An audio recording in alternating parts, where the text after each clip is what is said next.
EAGLES, Eagles.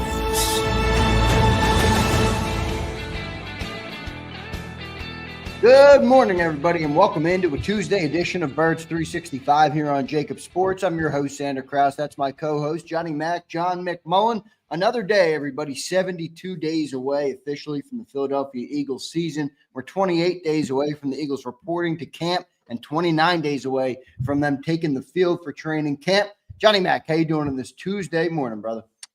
Hot.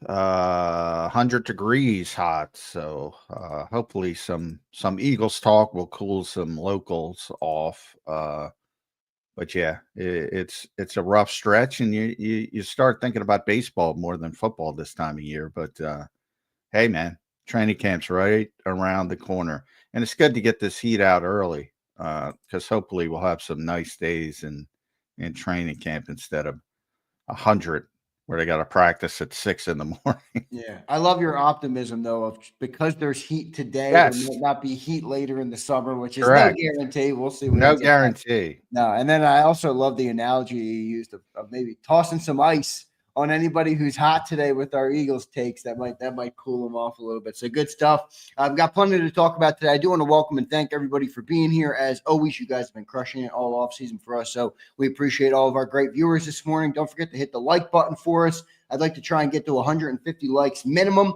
So let's do that. We appreciate all the people in here who hit the like button for us. Comment down below and share their thoughts in the chat. A little late this morning. We apologize. Just some technical issues on the back end, but all handled now. And here we are live. John, I want to start it off today.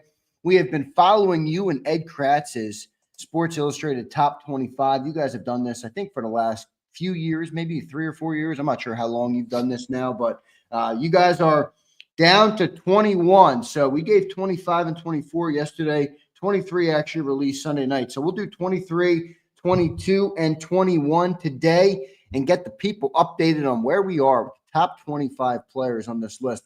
John, the beauty about being in the 20s on this list is I have no freaking idea who you guys are putting next. You know, you get to like top 10, you're like, all right, it's going to be you know, it gets a little easier. Top 25, it's a little tougher. So let's start it off, John. Yesterday, 25, we had Jahad Campbell and Drew Makuba. It was your guys' only tie on the list. So we had the two rookies coming in at 25. You had 24, you had Matt Pryor, returning offensive lineman. Then you have 23, Johnny Mack. Let's start there, brother. Who is 23 on the J. Mack Ed Kratz top 25 list on Sports Illustrated?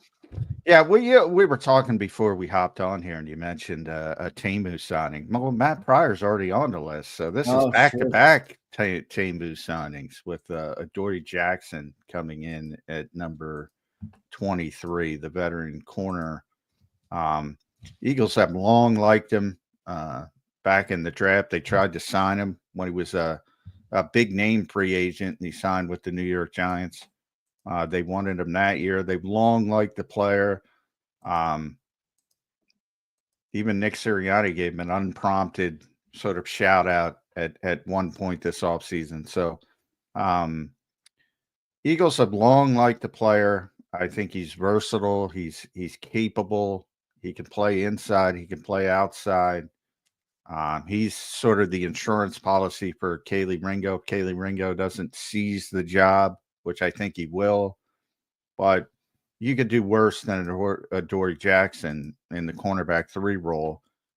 Now, the question is, the Eagles were so good at it last year with Isaiah Rodgers. Number one, maybe you don't need it as much because Ringo's younger than Darius Slay. So hopefully that's the instance where you don't need it as much. But if you do need it, I still think you're going to be solid at that particular position. And I know, you know, you got to get to 25 on this list. And even the Eagles, who have the best roster in football from most people, you're about 17. You get to 17 and you're like, all right, now you got to start saying, put some projection into it. All right, who's capable versus who's got upside, things like that. And Adoree's just I brought up baseball earlier, professional hitter, that type of guy. He just knows how to play. And I think he's a very valuable addition to this team and somebody that makes Vic Fangio probably sleep a little sounder at night, knowing, well, if this doesn't work, I can just put this guy in there. Well, last year, Johnny Mac, Isaiah Rodgers was really, I don't want to say very good, but a pretty damn good player when he came in when Darius Slay missed. Do you think Adoree Jackson is an upgrade at that spot, or yet to see, or what's your feeling on that? Because Isaiah was good in the time he played last year. Yeah, I mean, it's hard to imagine. It's similar to, he might be a better player, but is he going to play better? Yeah, that's one of those things. Yeah, I agree. It's like Oren Burks as well. Oren's been around for a long time, and they happen to get the best of Oren Burks in a 3.5 game playoff run. Yeah, right. Not everybody got the best of Oren Burks in his career. So that's kind of, and Adoree's a better player than that. He's been a long time starter. But he is, on the descent, 2017 first round pick. And he's been, like I said, he's been a very good player for a long time. When he left Tennessee, he got a big money contract, and he was, basically in New York, and he was scheduled to go visit the Eagles, and the Giants pulled off, didn't want him to leave the building. At the time, he explained, we asked him, why did you choose the Giants? And he said there was just a bunch of Southern Cal guys there, so he's more comfortable as a USC guy. And he was more comfortable because he was going to a place with a bunch of guys he knew, and that's why he chose the Giants. But and he played well for the majority of time, and then he slid back, and he was sort of a part-time starter last year. But this is a guy who started 82 games in the NFL, and earned, at the time, you think about NFL inflation. 3 years, $39 million in 2021 was a big deal at the time. Yes, it may not seem that way at this point, but at that time was a big deal. So he was a good player in Tennessee. Good player. If you comped that today, John, it'd be what, 3 years, like 50 million today, probably somewhere. Probably, probably. So that's how things quickly escalate. Now, he's not the same player, obviously, and part of it is age. He's going to be 30 in September, so we all know. That's a dirty word in the NFL, 30, especially at the corner position. Coming off Slay playing so well late in his career, that's not normal. And he did kind of slip back in New York to a part-time role, which wasn't a great defense. Should be better, but probably, football's such a complimentary game. When your offense is so bad, the defense is going to look worse. And I think that's what happened with the Giants, because there's some pretty good defensive players on the Giants. We talked about a little bit their front, which on paper looks like it's one of the best in the NFL coming into the season. But when your offense is so incompetent, that has a big bearing. You saw complimentary football in a brilliant standpoint from the Eagles. It was the exact opposite. It was last year was literally the perfect fusion of complimentary football, which is why it's going to be hard to replicate. Yeah, so I think people need to put that context into it with the Giants. But yeah, really just a good, solid player who I think was a smart signing by the Eagles. Yeah, good stuff there for Adoree Jackson coming in. John, what do you think of Adoree's fit in the scheme with Vic Fangio? I mean, you just talked about how we'll see if we get the best out of him. You get the best out of Oren Burks last year. There's no guarantee you always get the best out of a player. Maybe it's an optimistic thought, but I like to think that Vic Fangio is a big part of the reason that you got the best from a lot of those players who did step up for the team last year. How does Adoree fit into what Vic Fangio wants to do on defense? How do you see that coming into the year? Well, I think he's a good, but because he's a good player, ton of experience, high football IQ, so he can do a bunch of different things. He can play either corner position, can play inside if you have to. So anytime you have a guy like that, it's going to fit well with Vic. Um, and to me, that's not an issue because he can do a bunch of different things. But the thing is, you don't want him to play. You want Ringo to seize the job, and he's very young. He's younger than Quinyon Mitchell, even though this will be his third year. Obviously, Quinyon's very young, and Cooper's very young. You want those guys to be all 3-down players, basically. Plus, as Vic will say, the 160 times or so you're in base defense during the year when there's only 2 corners on the field, that would be Ringo coming off. But that's the projection. And you don't want to rotate corners. So it is an insurance policy, but I think it's a good one. How much do you put into it? Might be 0, but he is the oldest guy, John, in the second. I think he's 29 years old. You got Ringo, you got Quinyon, you got Cooper, you got Reed, you got Sidney and Makuba. I mean, we got a very young secondary. And I will say this, while I'm optimistic, if I had to pick something I felt like could slow that defense down or could create a little bit of not elite caliber play from the open, I think it's pretty young. I think there's a reason that not every team in the league just builds with all youth. I mean, I think you need to have the right fusion of both. It's a very young defense. Does that Adoree being a little bit more of a veteran player help out in that secondary? What do you think? A little bit. I mean, you certainly that kind of experience that I mentioned, but if you're not playing, it's difficult to lead. Other than, naturally people, as I mentioned, he's turning 30 in September, so early in the season.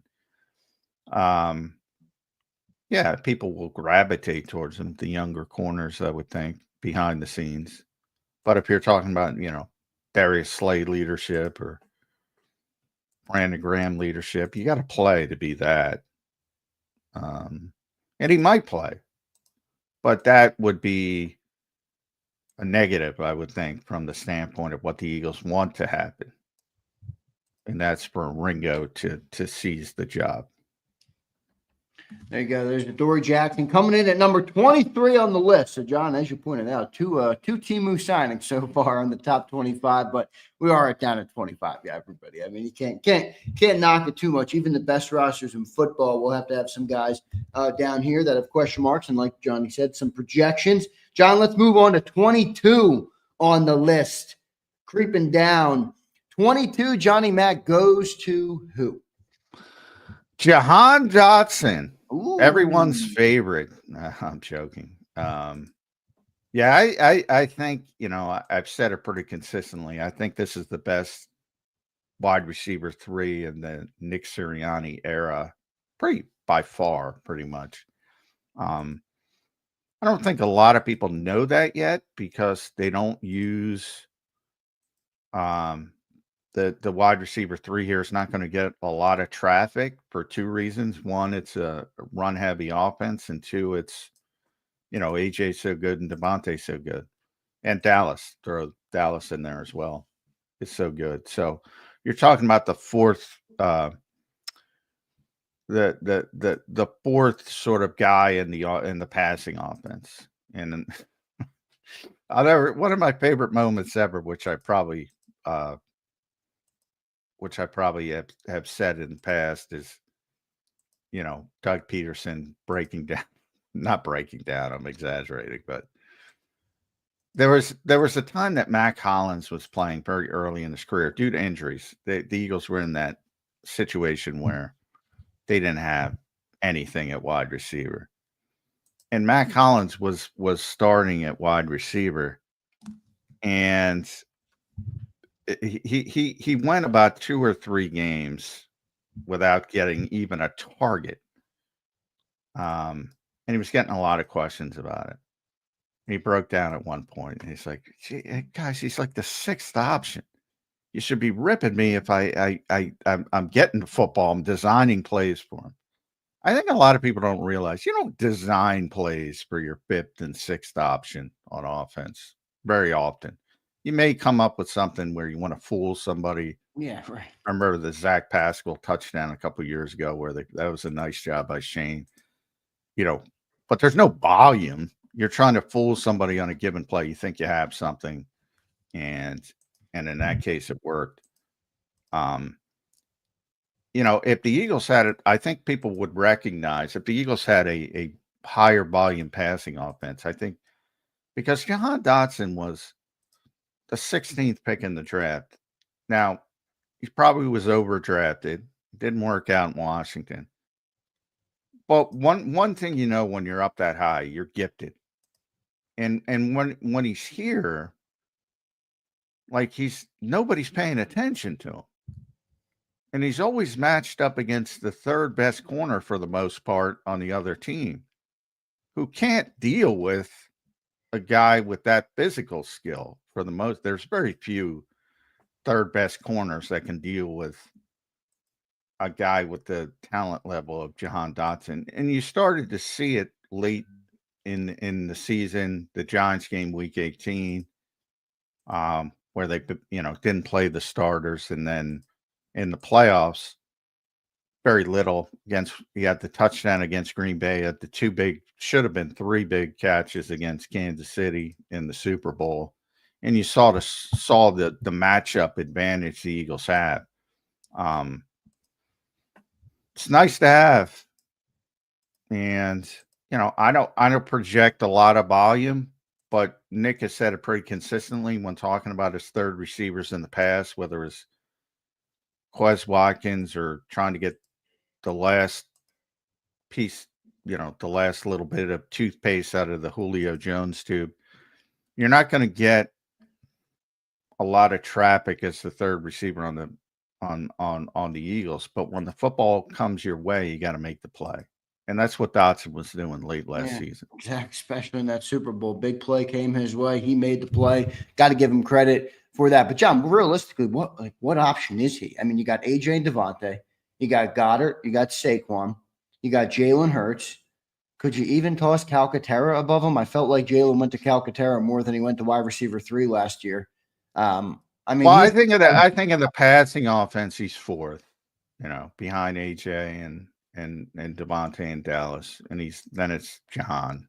He's ahead of Calcaterra. He's ahead of Barkley in the passing game. But 4 is already deep down the list. It's not 6, and then each play is different. But I'm talking about volume. If Goddard's not in the game, Calcaterra gets bumped up. If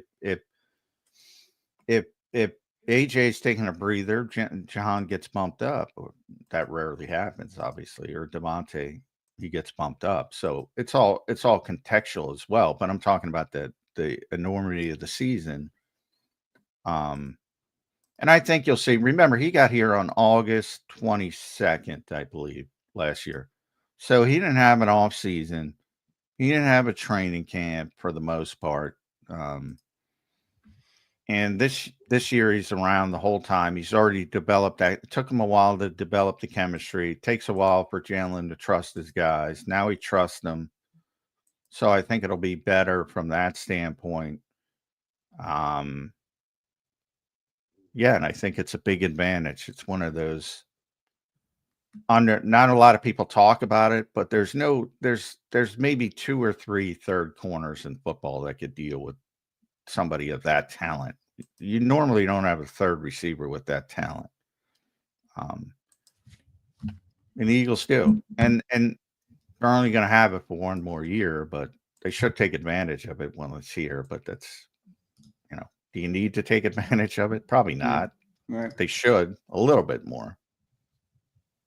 19 catches, John, for 216 last year. And then the postseason, he did have 53 yards. Obviously, he had 3 catches for 53 yards, many of them coming in that Super Bowl.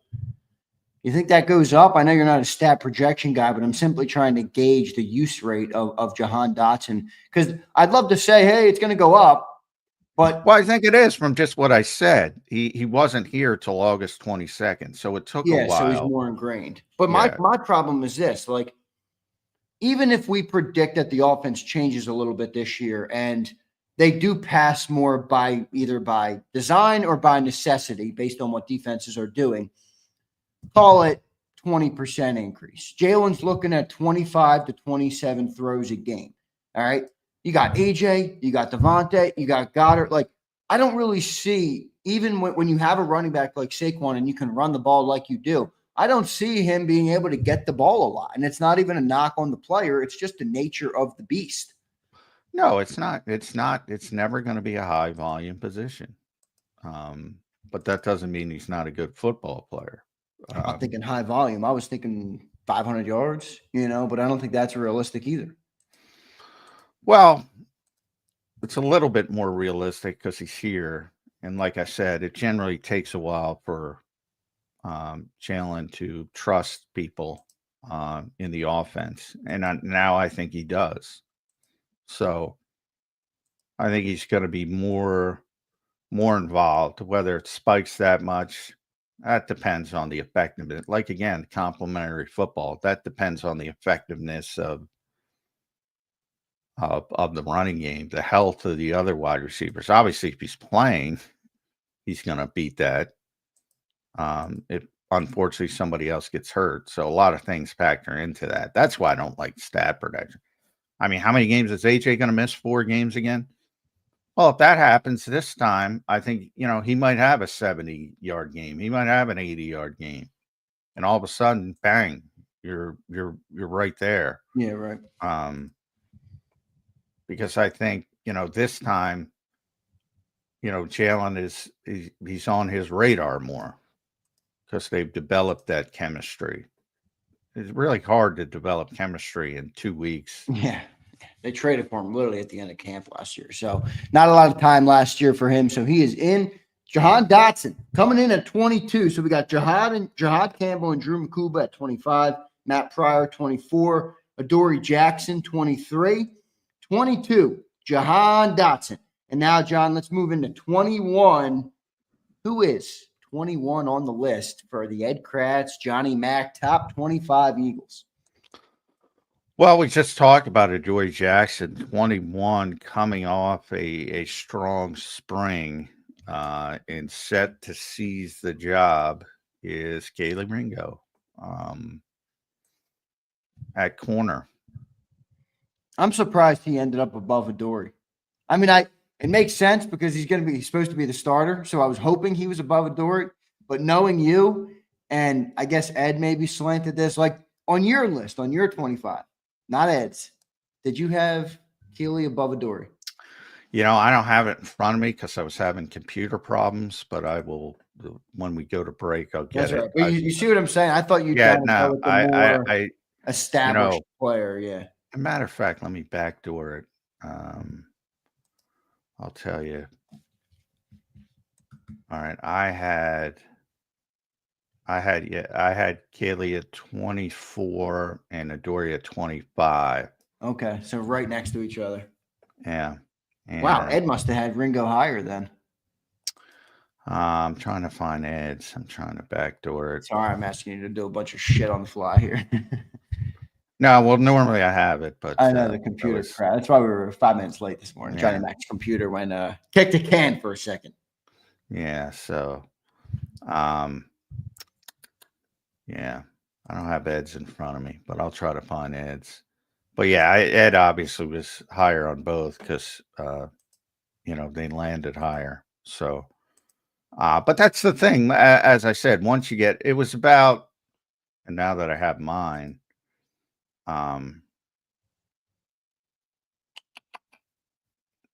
it goes to really 17, where then I'm like, all right,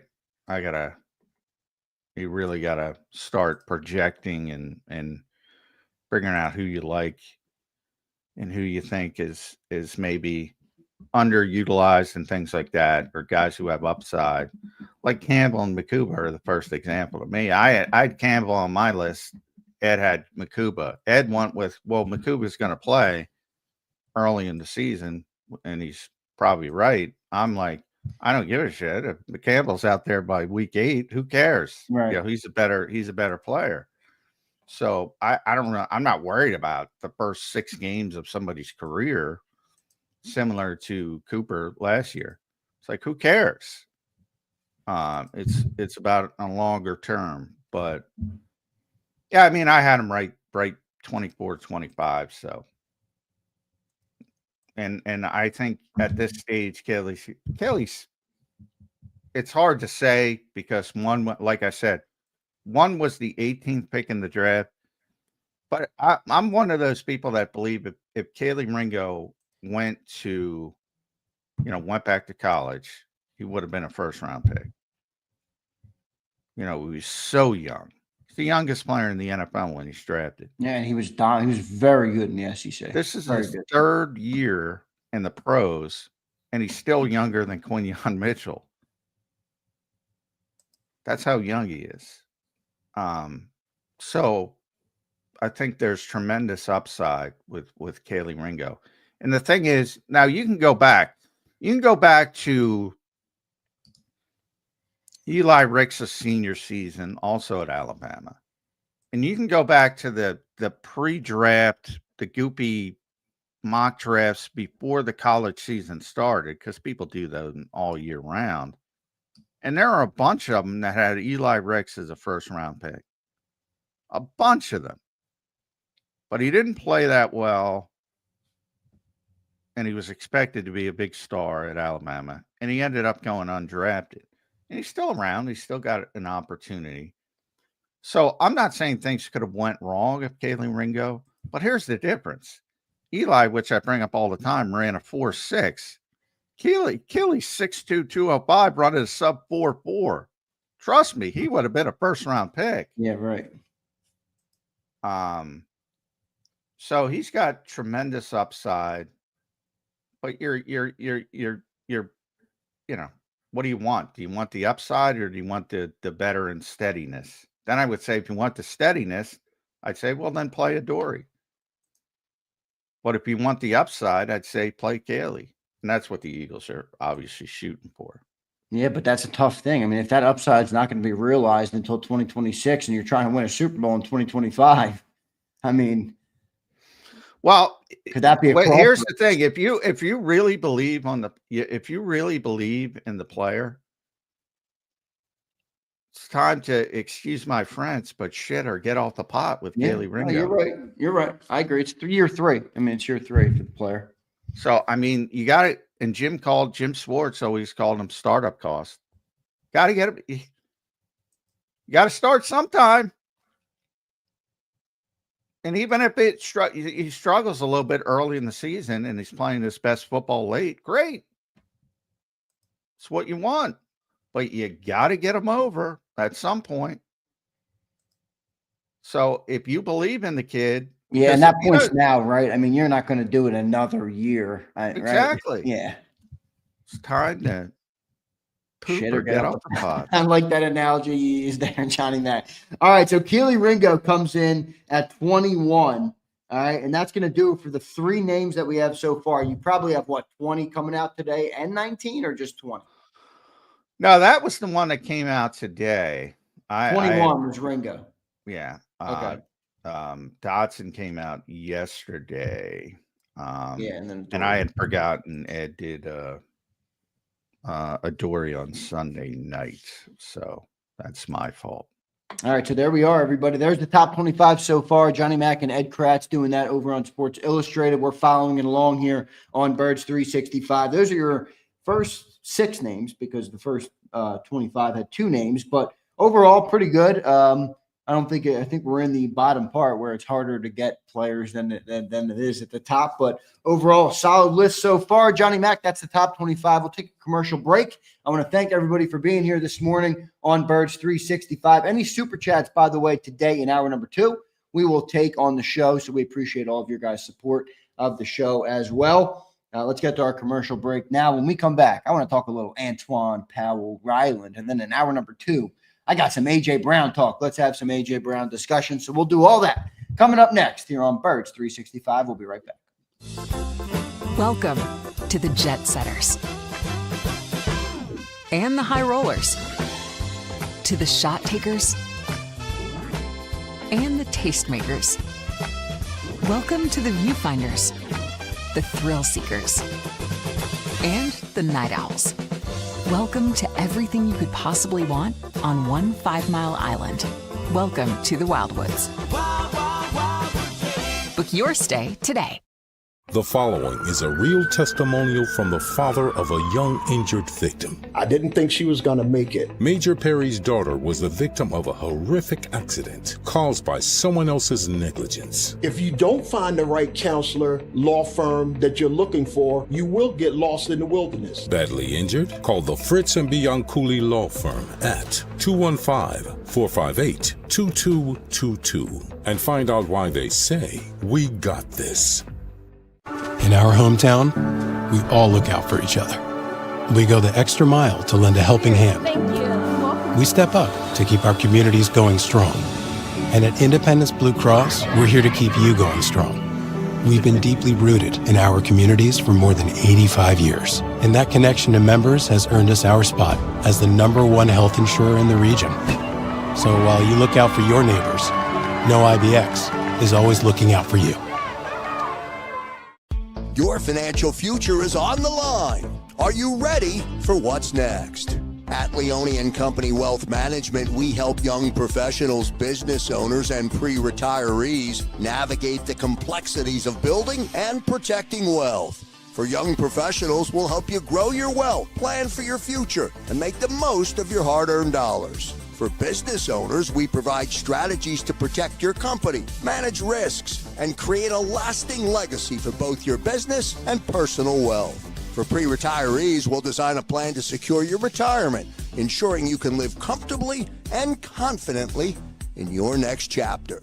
Whether you're just starting out, managing a thriving business, or preparing for retirement, we're here to help you take control of your financial future. The first consultation is on us. Get the advice you need without the cost. Let's make your financial vision a reality. Take the next step. Scan the QR code to schedule your free consultation today. And of course, go Birds.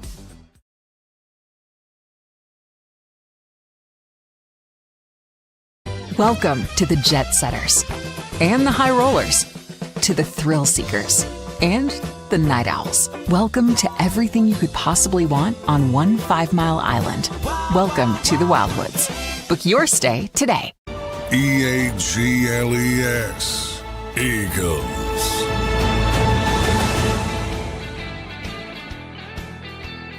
Welcome back in, everybody, to a Tuesday edition of Birds 365 here on JAKIB Sports. I'm your host, Zander Krause. That's my co-host, Johnny Mac, John McMullen. Give us follows on X at Zander Krause and at JF McMullen. Great opening segment there, Johnny Mac, as we get through these top 25 players that you and Ed Kratz are doing. It's always a good list, and we're down to 21. We'll have the 20 update for you guys tomorrow on the morning and Birds 365. Let's talk a little Antoine Powell Ryland, John. This is the real quick, to wrap that up, Ed had Keeley at number 20 and Adoree at number 22. So okay. A little bit higher than me. Yeah, so I was going to say he was 21 and you had him at 24. So obviously Ed had him higher to get him up to 21 a little bit. So that's where Ed had him a little bit above Adoree Jackson. That works, Johnny Mac. John, let's get into a little Antoine Powell Ryland talk. And it's funny.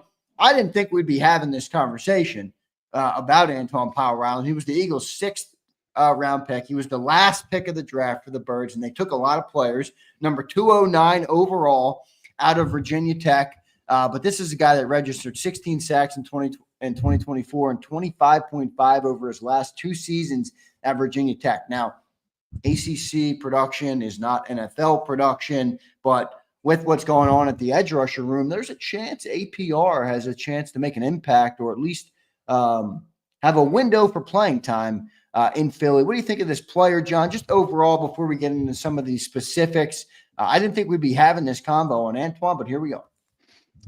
Yeah, I mean, he's a breath away, whether it's by injury, whether it's by poor performance from being involved in that edge rotation as a rookie.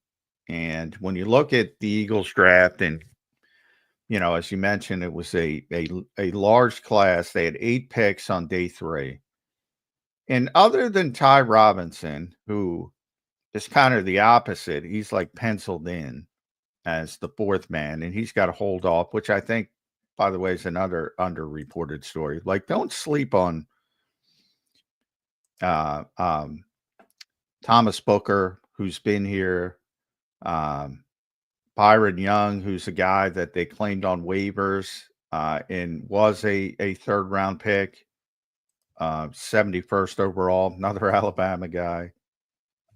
When they claimed him from Las Vegas, kind of redshirted him last season, and even Gabe Hall. So it's not like if Ty Robinson doesn't have a strong summer, they're just going to roll him out there.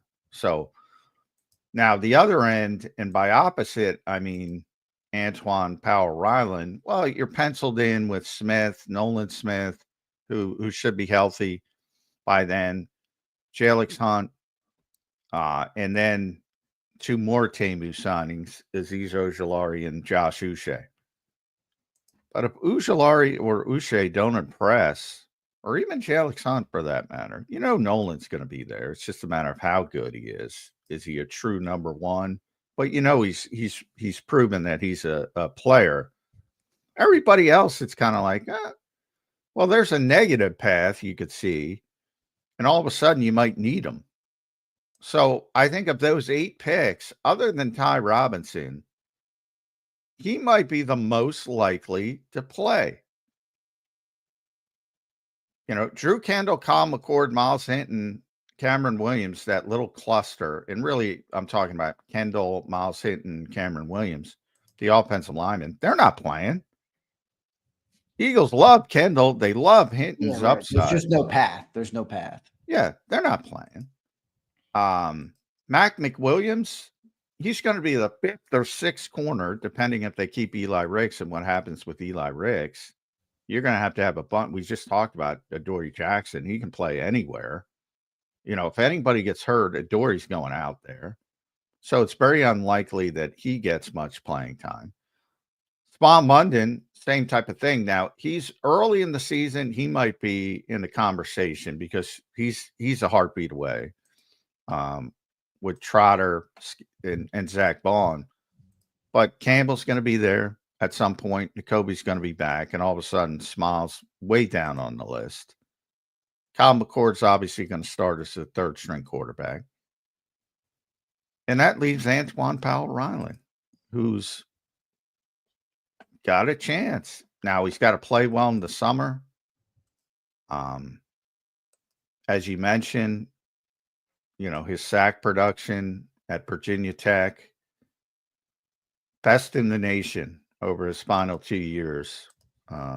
16 and a half or 16 as a senior. 9.5. I think it was 16 and 9.5 the year prior. So, very productive. You can say, well, it's only Virginia Tech, but this guy was a 4-star recruit who went to Florida and then transferred to Tech. So it's not like the SEC was like, we don't want this guy. Yeah, and also it's better than the alternative. Like, people are like, it's Virginia Tech. I'm like, all right, would you rather him have stunk at Virginia Tech? I mean, I know it's not a guarantee he's going to be great in the pros, but it's still good that he did that at VT. No, so you say yourself, and why did he last to the 6th round? And the answer is, he's kind of small. He's got small arms, and that generally is very difficult for edge rushers, especially when they're playing the Lane Johnsons and Jordan Mailatas of the world. So the projection's a little bit lower than the production you would indicate for most around the NFL. But that doesn't mean it can't be done. I mean, that's why we were talking about Micah yesterday. That's why everybody projected Micah Parsons as an off-ball linebacker originally, because of his arm length.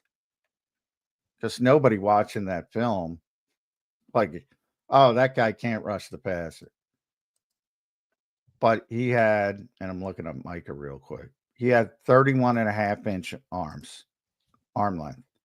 Well, Ryland's 31.25, so a little bit lower. But, and I'm not trying to compare him to Micah Parsons, but you get my point. Even at the highest level, even at a first-round pick, and Micah's at 12th overall, they're projecting him at a different position because of his arm length. It's just the way this league is. So I think he can overcome that if he's a natural pass rusher. But we have to see. My biggest concern is from a playing style, he's more Bryce Huff than he is Nolan Smith and Jalen Hunt. Like, he's not going to drop in the flat. You know, he only played outside at Virginia Tech, lining up wide 9. This is a situation edge rusher. Yeah. And, you know, Vic didn't use that with Bryce. Now, maybe he likes this kid better. They drafted him with Vic and, you know, part of it. So, yeah. And I think the scenario is different enough where you're not going to get boxed into a corner like you were with Bryce, where, I mean, you got an $18 million player. You know, I think there's a lot of different variables there, obviously. Well, obviously the expectations are different. But I'm just saying they're similar style, undersized defensive ends, like not overhang players. So that stupid 4-3-3-4 conversation. The Eagles call what fans would call 3-4 linebackers overhang players. That's Nolan Smith. That's you know, Jalen Hunt sort of toggles back and forth, but he could be an overhang player. But they generally have that Josh Sweat role, or they have, and Vic might change that. And we're going to see how they play Ojulari and Uche, but they're both undersized, and Ojulari has some experience as an overhang player. He's more of the real defensive end. And I don't know if that's a fit, but we're going to see. They just might need somebody who can go get the pass rusher. And there's a path. I'm not saying it's likely. You know, Ojulari would have to perform poorly, and Uche would have to perform poorly. But it's also not out of the question.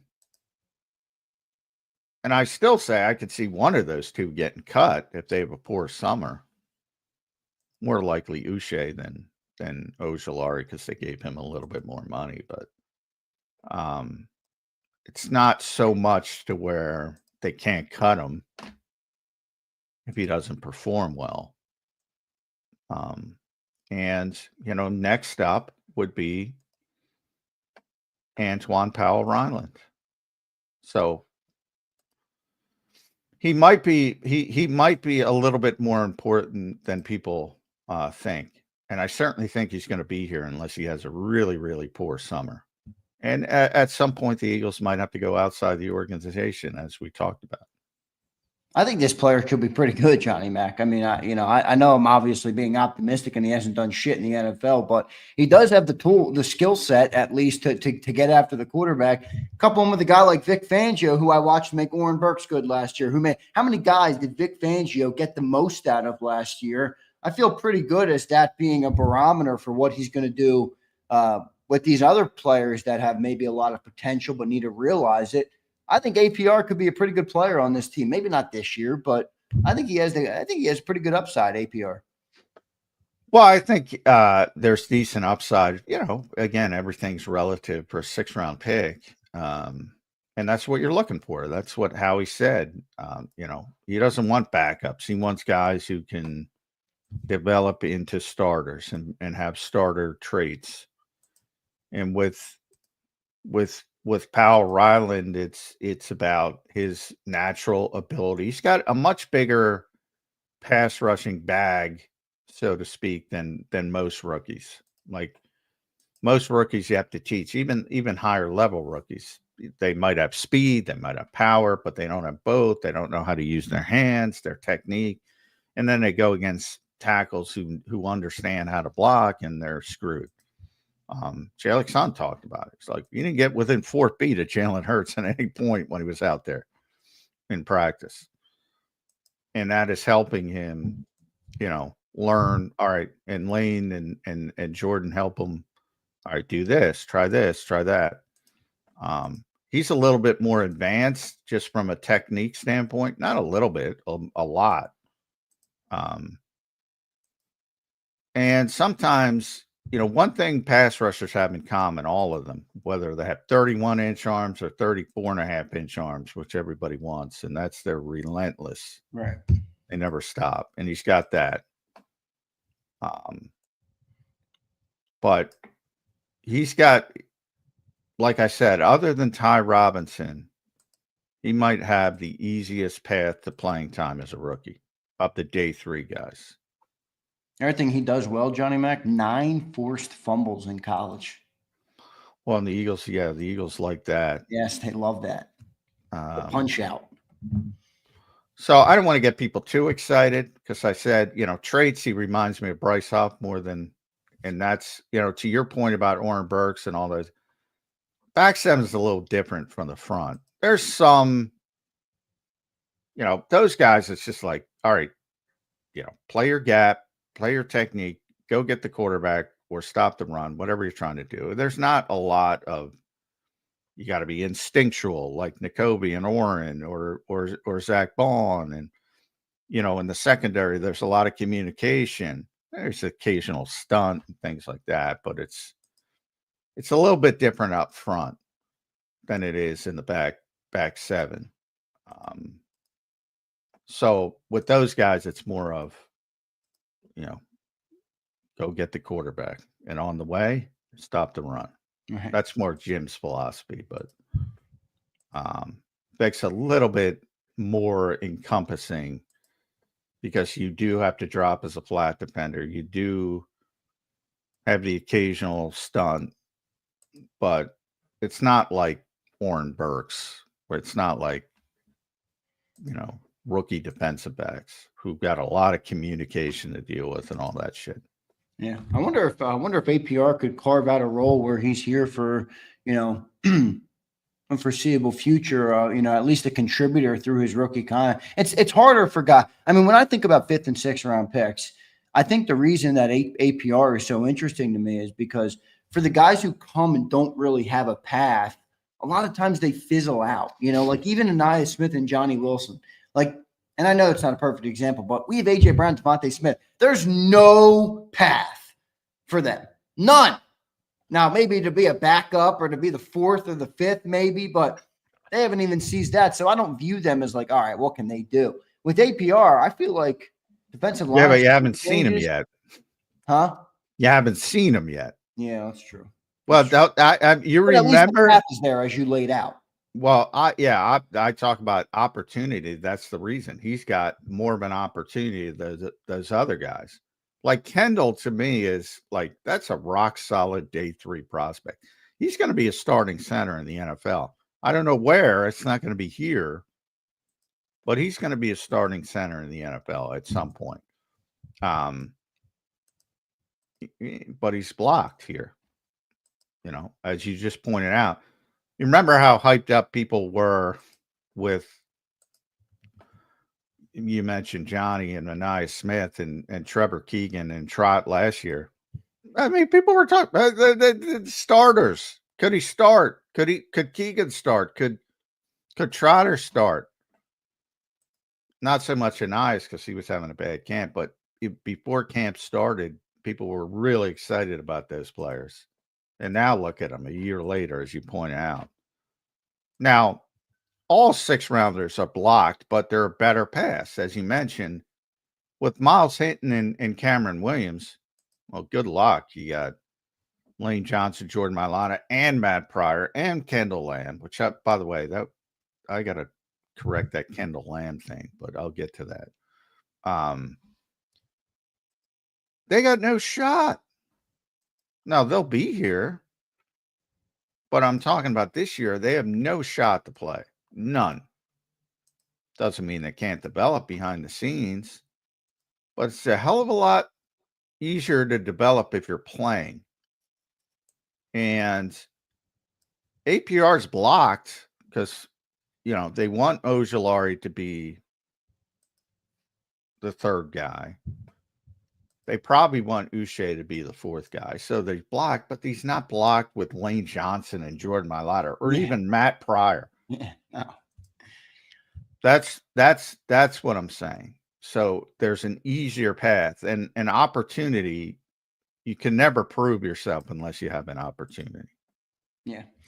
Now we'll see how he develops some of the other skill sets that that he would need to probably stay on the field with Vic Fangio. But I think he's got time for that. I think he brings pretty impressive production, though. Obviously, he's got the technique, and you brought up the effort and the relentlessness of the player, enough to earn him a look as a third down specialist. But we'll see what he can do if he can round out his game a little bit better with better run defense, smart play on special teams. I don't know. Is he a special teams guy? Probably not, right? No, probably not. Yeah. I mean, certainly not at Virginia Tech. He was a star. Yeah. So that's half the battle. Like we talk about Terrace Marshall, who had a great spring. Like he was a star at LSU, and he's played, I don't know, 15 special team snaps, some ridiculously low number since coming to the pros, because he was a star. He never played. He's not good at it. And how are you, if you're a fifth receiver, like you have to play special teams. So how does he make the team? Like I think people say, oh, well, he's your best option at receiver after AJ and Devontae and Jahan Dotson. So keep him. Well, you got to play special teams. Like, I think very few people think about special teams. Like, that's what I'm amazed. Mike Kay and I go back and forth because I was all the way back to when Eli Ricks was a rookie. I thought Mekhi Gardner would make the team over Eli Ricks because Mekhi was a good special teams player and Eli wasn't. But they kept Eli because of the preseason interception. Yeah, right. And they thought somebody would claim him on waivers. And you never know if they would have. And they wanted to keep him, and they thought they could get Gardner through waivers, and they did. So ultimately, Howie was right. He was able to keep them both. And he's kept him for 2 years, and he doesn't play special teams. And it's like he's dead weight at the bottom of the roster. Didn't something happen like this last year where they got rid of Patrick Johnson? Remember, because they were trying to make moves with the roster at the bottom of the roster. Yeah, they had to bring Nick Gates back, Right. And yeah, that was, and they knew they were going to lose Patrick Johnson. But I'm a little surprised they waived him, and they brought him back. Yeah, there was a time last year where we were like, we could have used Patrick Johnson. Now, obviously, it all worked out because everybody played well. But we, for a second there, we all wished we had him for, when the edge rushers were getting hurt. PG got hurt. Now, Carolina last year was picking up every corner. Now, that was 2 years ago with Eli. But so every decent corner that hit waivers, Carolina was picking up. But so, that is something. And obviously, Howie has a good feel for that. But if you're the fifth wide receiver or you're a sixth corner, you got to play special teams. In theory. Now, the Eagles have proven, well, not so much because they kept Eli for 2 years. And we'll see if that's 3. But I would think if they're going to keep him again, he's got to play at some point. So he's going to have a really strong summer. Yeah. Good stuff there, Johnny Mac. Hour number 1 in the books here on Birds 365. 2 great segments talking about that top 25 list and then a little Antoine Powell Ryland, who woke up this morning and thought we were talking about APR, the Eagles' final pick of the draft this year. Well, we just did it. So good stuff there. Johnny Mac, great breakdown of what he could be for this team moving in hour number 2. We'll take plenty of chats if we have any. I do see we got 1 chat now. So anybody in hour number 2 that wants to drop a super chat, we will get to all of them. I'll make a little super chat goal maybe, and any super chat will qualify. So I'll put that up in the commercial break. JD3 checks in. He says, J-Mac, how did you feel about Cena's pipe bomb? Feel like they finally let him loose on the mic. Punk's pipe bomb, greatest promo ever. Here we go. Oh boy. I thought it was great to answer Cena's phenomenal when whether you believe it or not, that the thought was that when they did the heel turn, they didn't want him being the real sort of John Cena who blows everybody away, because then they'd start cheering him and they boo Cody and all this, and they're trying to protect Cody. I don't know if that's true. I kind of believe it's true, but yeah, when you let him have the mic and let him go, he's gonna deliver. And he truly is amongst it. There's a lot of great promos, dude. I mean, you go back to Roddy Piper and Terry Funk and Dusty Rhodes, and so I don't think Pump's pipe bomb promo is the greatest promo ever, but it was very good. But it's tough to. There's so many Roddy Piper promos and Terry Funk promos specifically, if you like heels.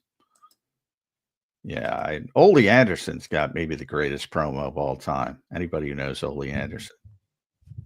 The "It Will Never Be Done" promo. Look it up on I'll watch it on YouTube. I'm gonna write it in my notes. Old school territorial wrestling, but that's when promos were probably the best because they were off the cuff and guys, they didn't have Hollywood writers.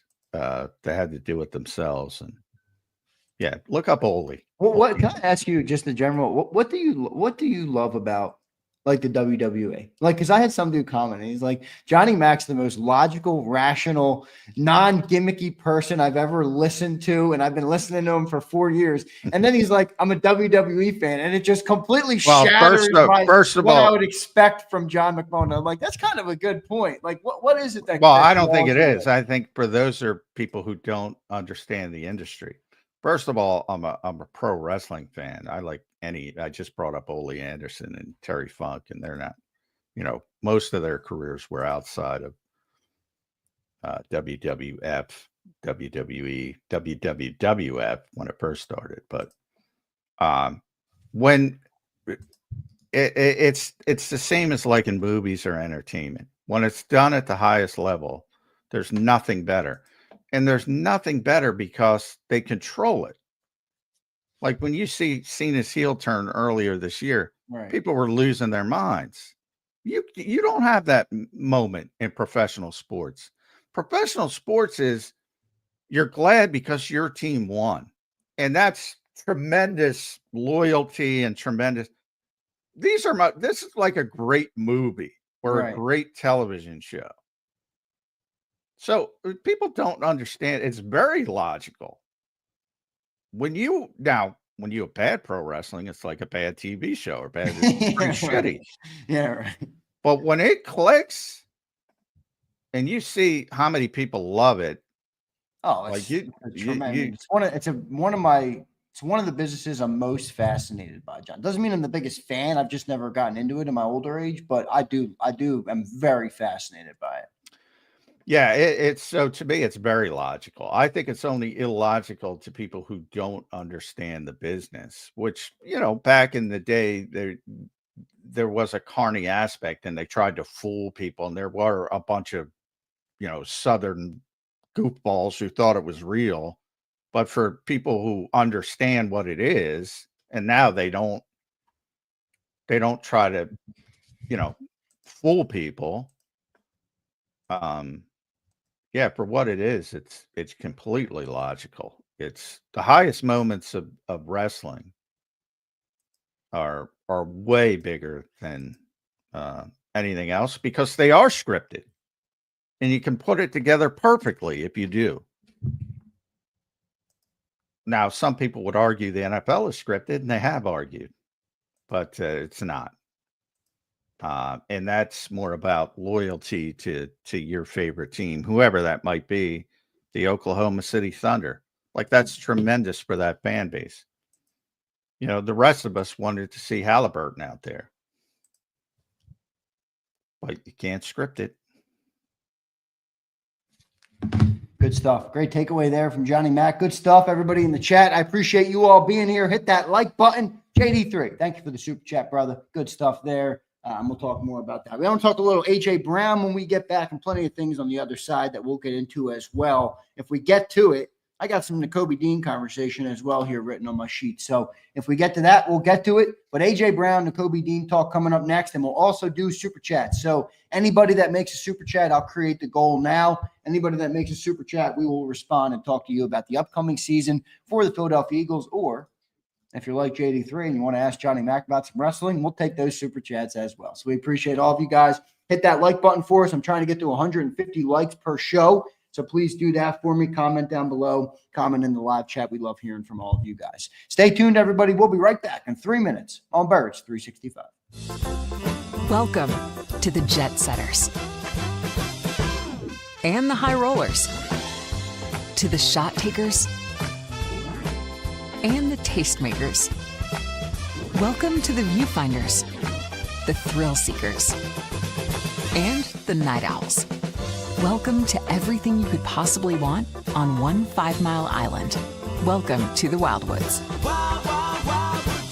Book your stay today.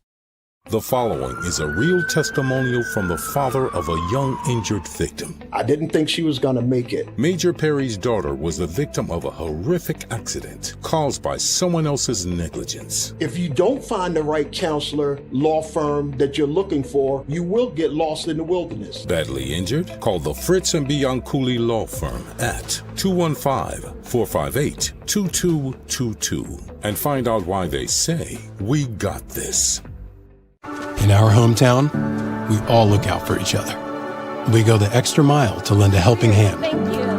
We step up to keep our communities going strong.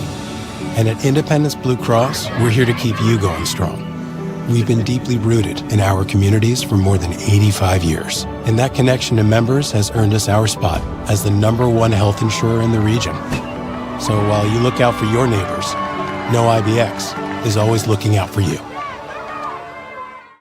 Your financial future is on the line. Are you ready for what's next? At Leone and Company Wealth Management, we help young professionals, business owners, and pre-retirees navigate the complexities of building and protecting wealth. For young professionals, we'll help you grow your wealth, plan for your future, and make the most of your hard-earned dollars. For business owners, we provide strategies to protect your company, manage risks, and create a lasting legacy for both your business and personal wealth.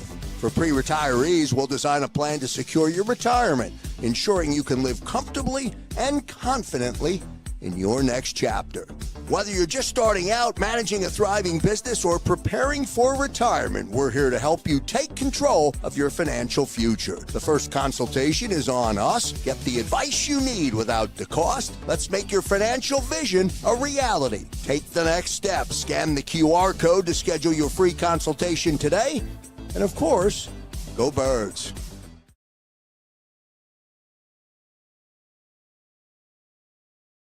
Welcome to the Jet Setters and the High Rollers, to the Thrill Seekers and the Night Owls. Welcome to everything you could possibly want on one 5-mile island. Welcome to the Wildwoods. Book your stay today. EAGLES. Eagles.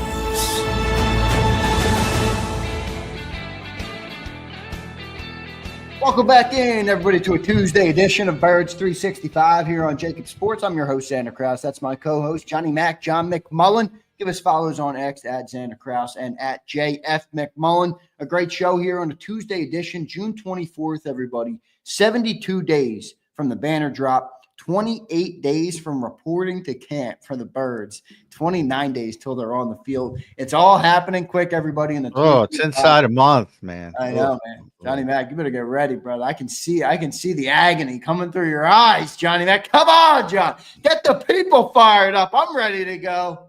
There's too much on my mind. It's tough to get them fired up, but we'll get there.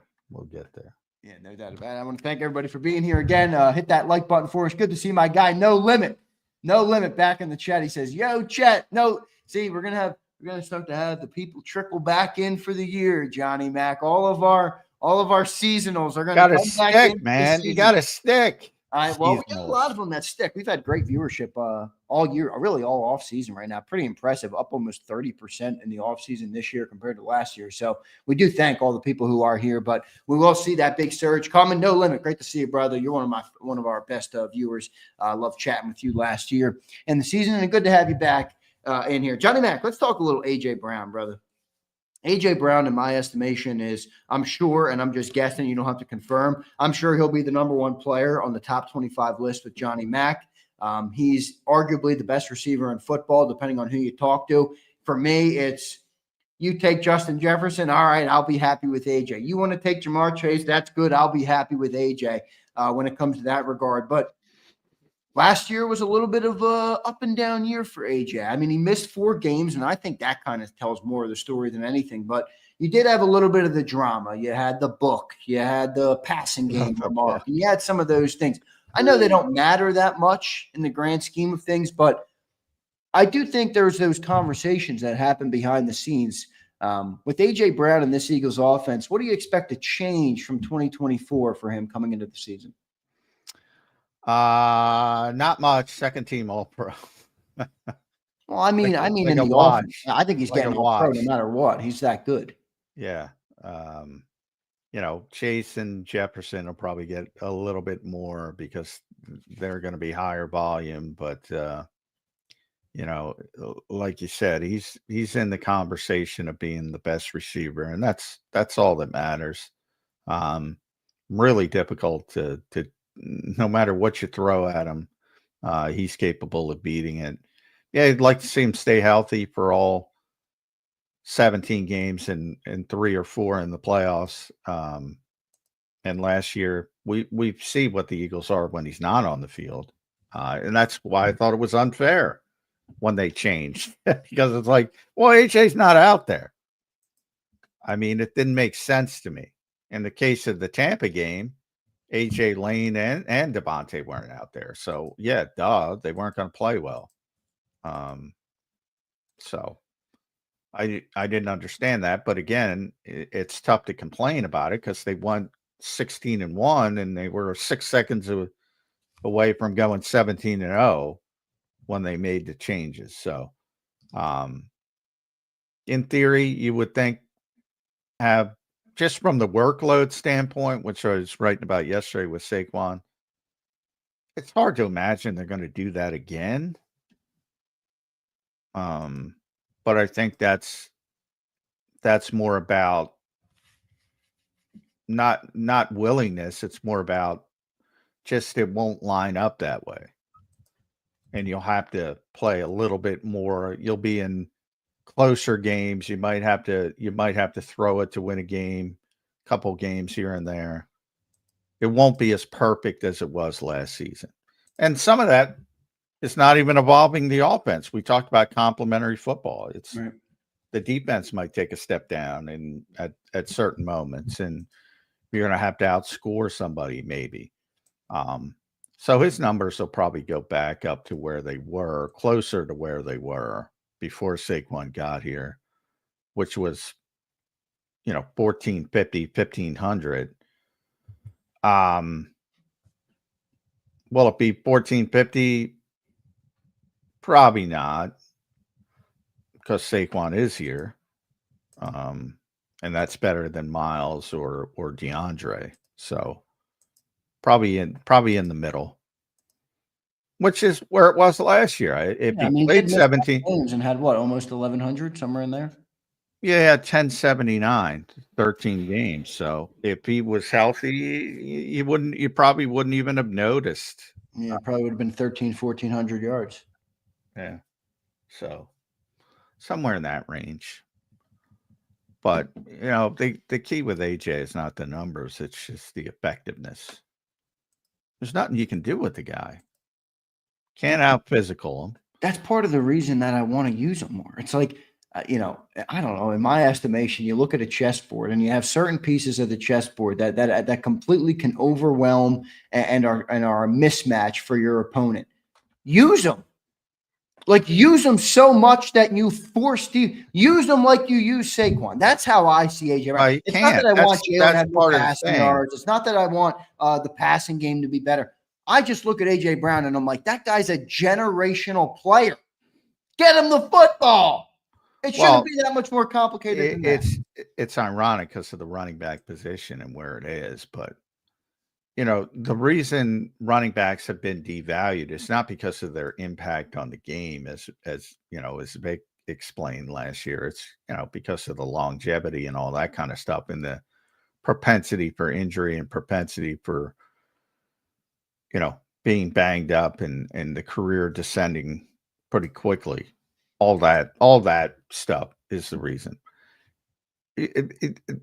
Remember, every receiver is dependent on somebody else to get involved, and not the running back. You just hand it off to them. Yeah, right. It's easy.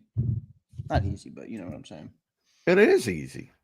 It's easy to say, I want to go into a game, game planning during the week, and I want to run the football. So that's where everybody conflates run-pass ratio with game planning. Run-pass ratio is about personality of the game, which we talked about yesterday. Well, you could want to run, you could plan to run, but you maybe not be able to. That's about the personality. But you can certainly plan to run and game plan to run. And it's easy to turn around and hand the football off to Saquon Barkley. You can do that 25 times at the flip of a finger. Wide receiver, even the best wide receivers, again, Chase, Jefferson, AJ, they're at the mercy of, obviously, most obvious, the quarterback delivering the football, but then the quarterback is dependent on the offensive line blocking so he can deliver the football. So receivers are nowhere near as just get him the football like Saquon Barkley. It's a different animal. It's a different animal. And that's any running back. That's from Saquon number 1 all the way down to the worst running back. It's easy to get them the football. Are you comfortable with the way they use AJ, or do you like, and I'm going to ask you to kind of turn off your reporter for a second and just opine on the football element of it. Are you good with it? Do you think it should be more? Do you think it's fine because it works? I mean, what's your take on the usage of AJ Brown, on the passing comments that they made on some of those things? Well, my comment is that, and it's been the same and it doesn't change. Yeah, they won, but they won with a smaller margin. Like, I'm trying to increase the margin. Like, you need the number 1 defense. You need to play a certain way. You need to play from the lead. And they did it, and credit to them. They did it, and they made it work. But I think we talked about logical. I think for the people that are logical, if you step back and say, boy, that's tenuous. What if he sprains his ankle? What if somebody gets off to a hot start and you're down 10-0? What happens if any of these things unveil? And that's what you're trying. And that's why most people, including the Eagles in the past, have believed you need a high-level passing offense to succeed consistently in the modern NFL. And I think they're right. Long term, again, there's a million different ways you can win a football game. I always bring back Green Bay upsetting, with the block punt. San Francisco with the block punt. They just won a game with a block punt. There's a million ways you can win a football game, but there's unlikely ways, and there's ways that are going to be more consistent from week to week to week to week. And the easiest way to be consistent is the high-level passing offense. Still. Do you expect if they are running the ball heavy, do you expect any sort of the things that came up in the season last year, the passing comment, and everybody will say, "Oh, Zander, you're making too much of it." Don't blame me. All right, it happened last year. AJ made the comment. I mean, all right. If you have a stretch of games like they had last year, ending with that Carolina game. And by the way, what if they would have lost that game? What if Leggett catches that football? Then it would have been really bad. If you have a stretch of games, it was like 4 games, where they're under 200 yards passing and a couple of them way under 200 yards. Yeah, you'll hear some, we got to get, you'll hear some angst. But why wouldn't you? You should. There's nothing wrong with what happened. And it probably helped them in the long term, because then the next week they went out and had one of their best games against Pittsburgh, passing the football. And ultimately they were able to pass the football effectively against Washington and Kansas City when it mattered most. It probably helped them. Like, I think people don't look at that part of it. That helped them. Yeah, definitely. I think I agree with you. So is there a way though to do it better where you can help without maybe creating the external firestorm that's created inevitably? Well, I've even, let's be real. We do live in Philly, so I mean, shit. You can say anything and it's going to get blown up. But I've even talked. AJ has a propensity for doing stuff on social media. Like even when he got the Tom Brady jersey and he was trolling a little bit. I find it funny. I mean, I find so do I. I find it funny, but I'm like, and we've had that discussion when I forget, it was one of the early ones when a fan was complaining about something and he clapped back, and I was like, you think you handled that the best way? And he acknowledges it, and probably not. But people who've grown up with social media, it's very difficult for them to leave social media behind. They do it for a week or two, but it's so ingrained in the culture now. Yeah, and it really is. But I think if you're being real about it, that helped the Eagles.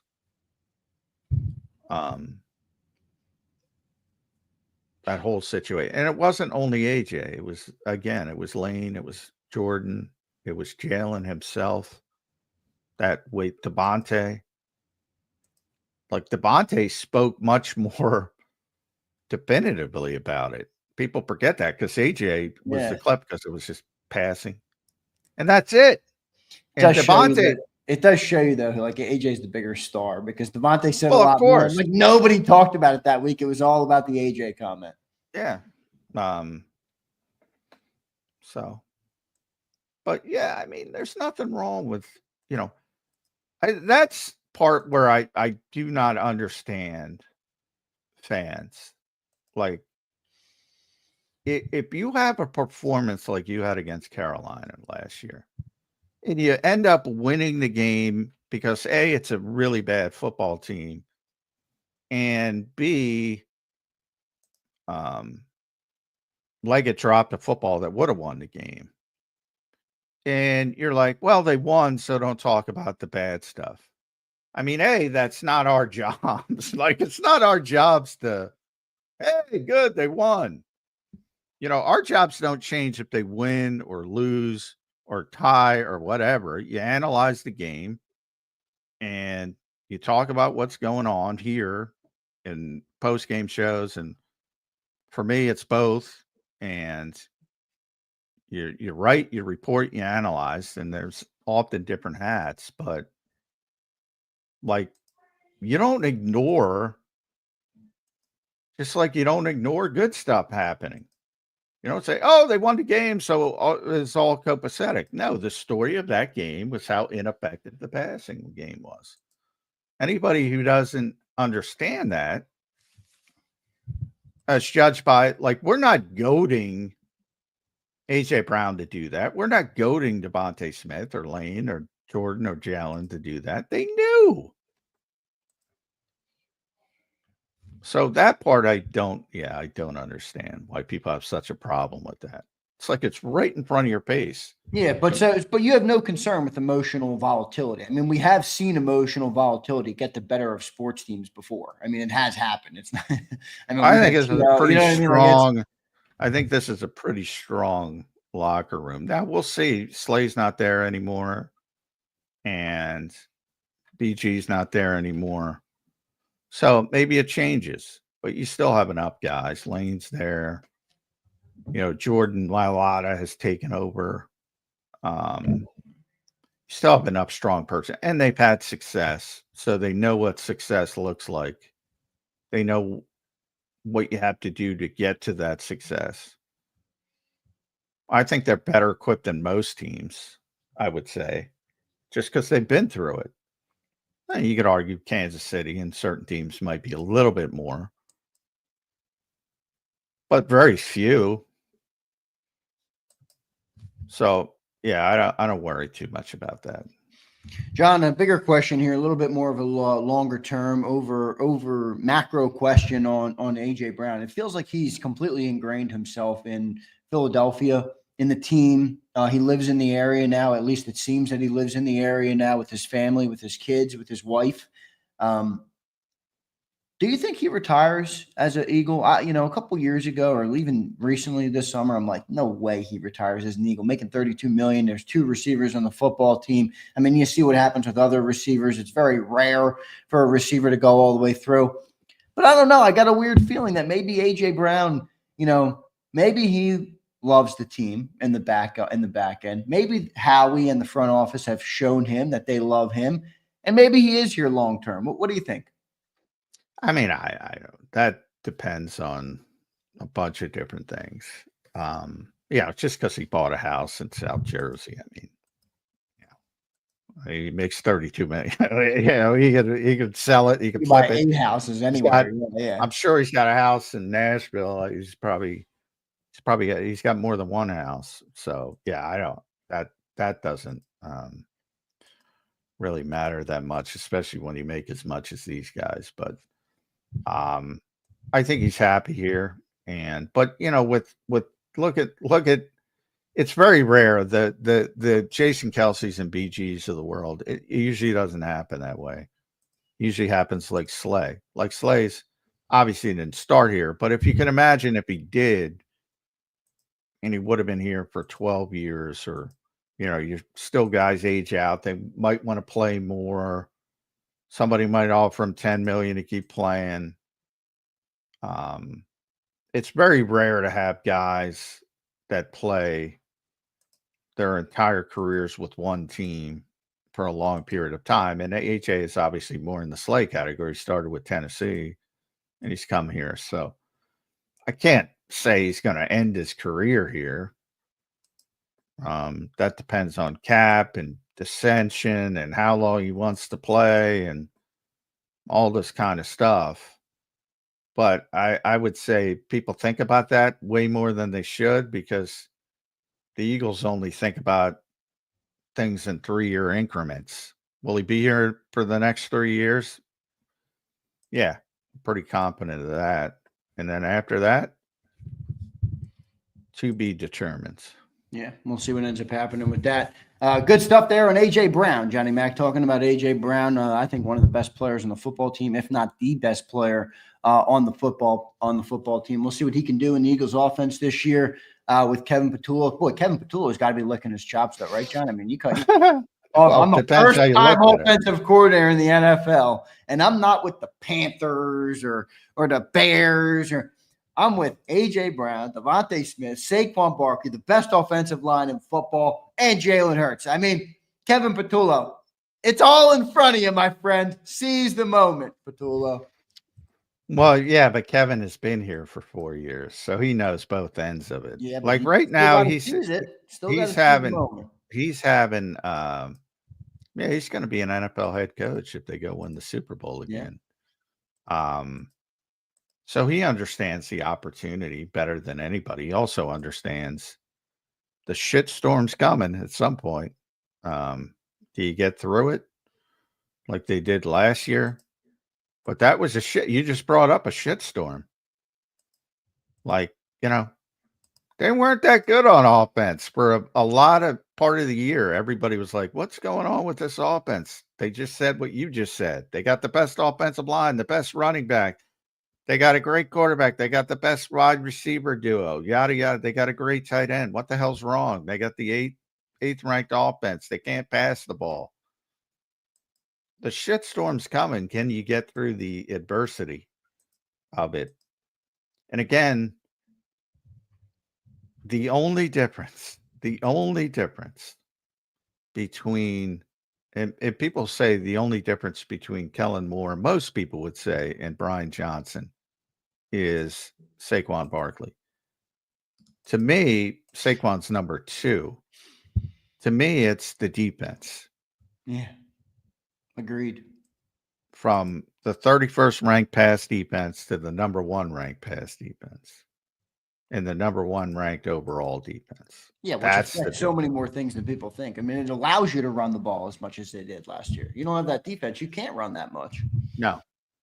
Nope. You're behind.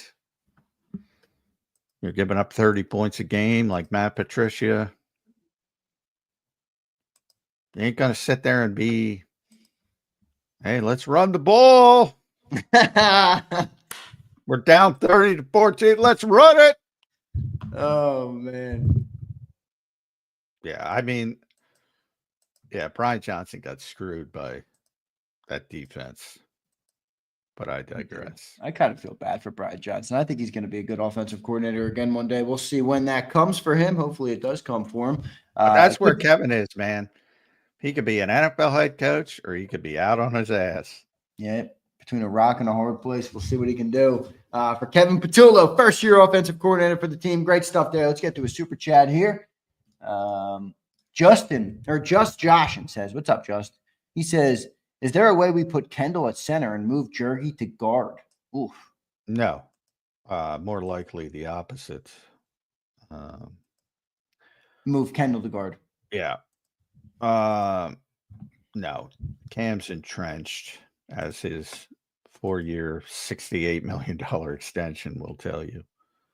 Now, they love Cam Jurgens. They drafted him to be a center. He's a natural center. And he played guard because, you know, it's one of those things.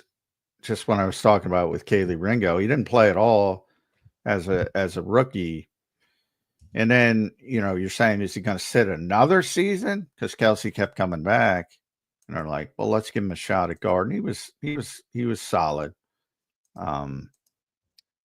So I get the thought process behind the question, but no, they think Cam is a big time center.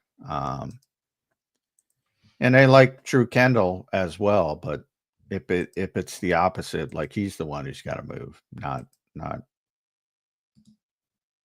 Cam.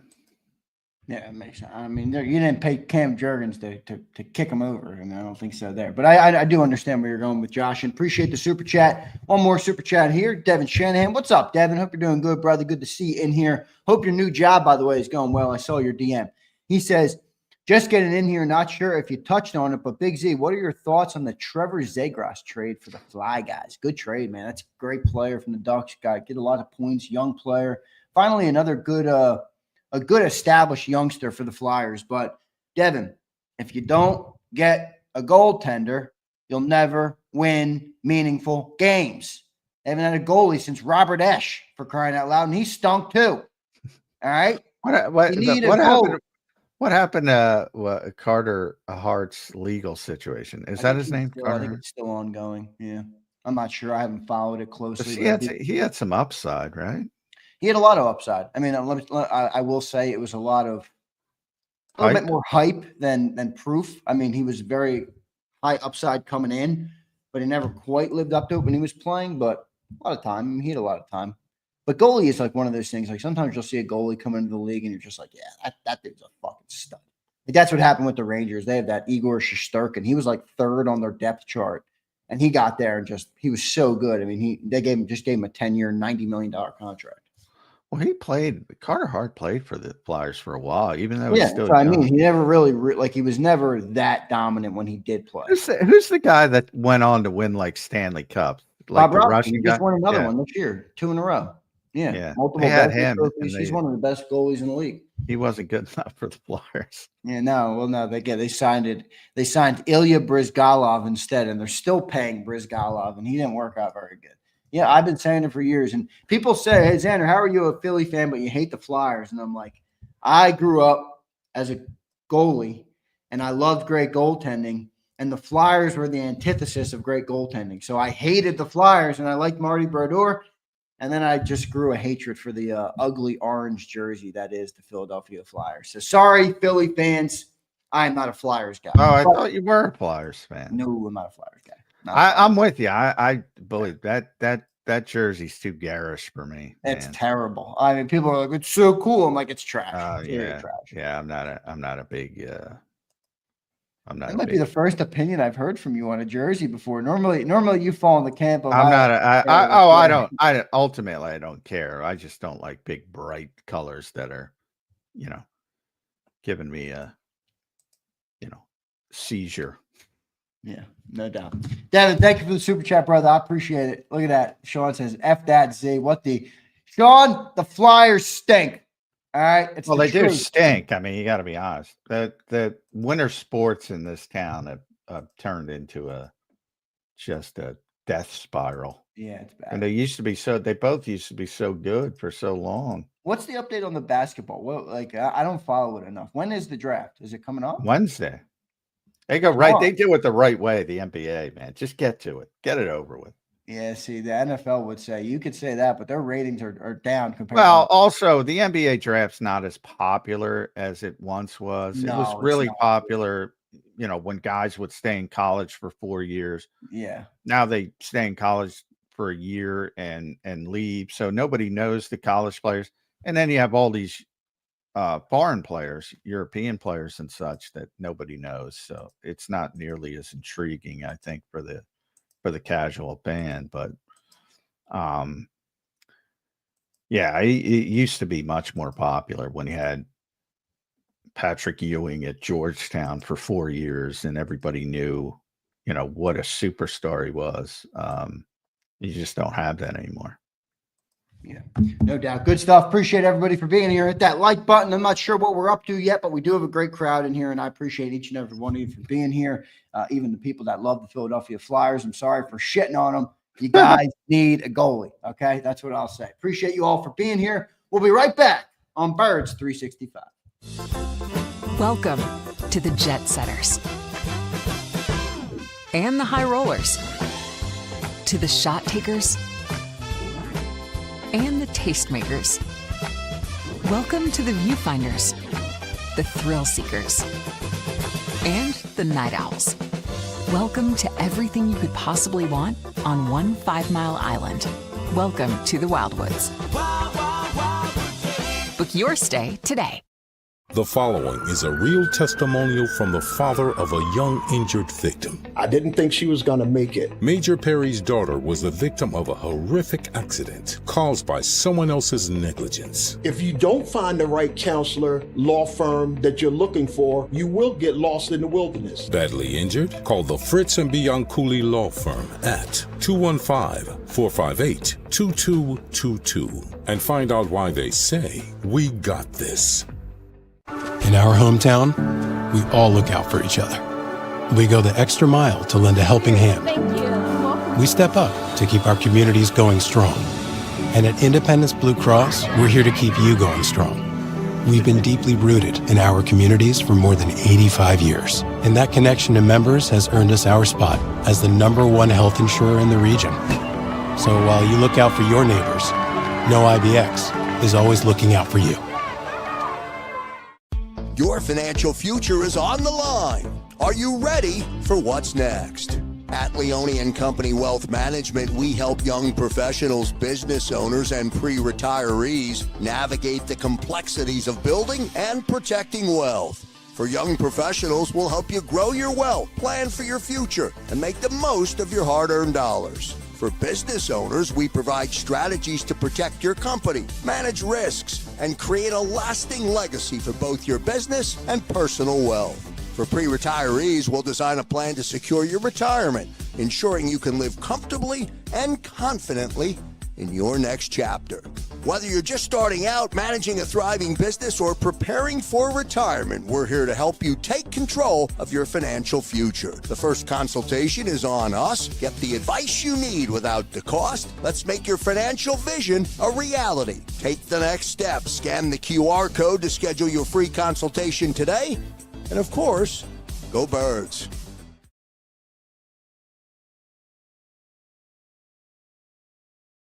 Welcome to the Jet Setters and the High Rollers, to the Thrill Seekers and the Night Owls. Welcome to everything you could possibly want on one 5-mile island. Welcome to the Wildwoods. Book your stay today. EAGLES. Eagles.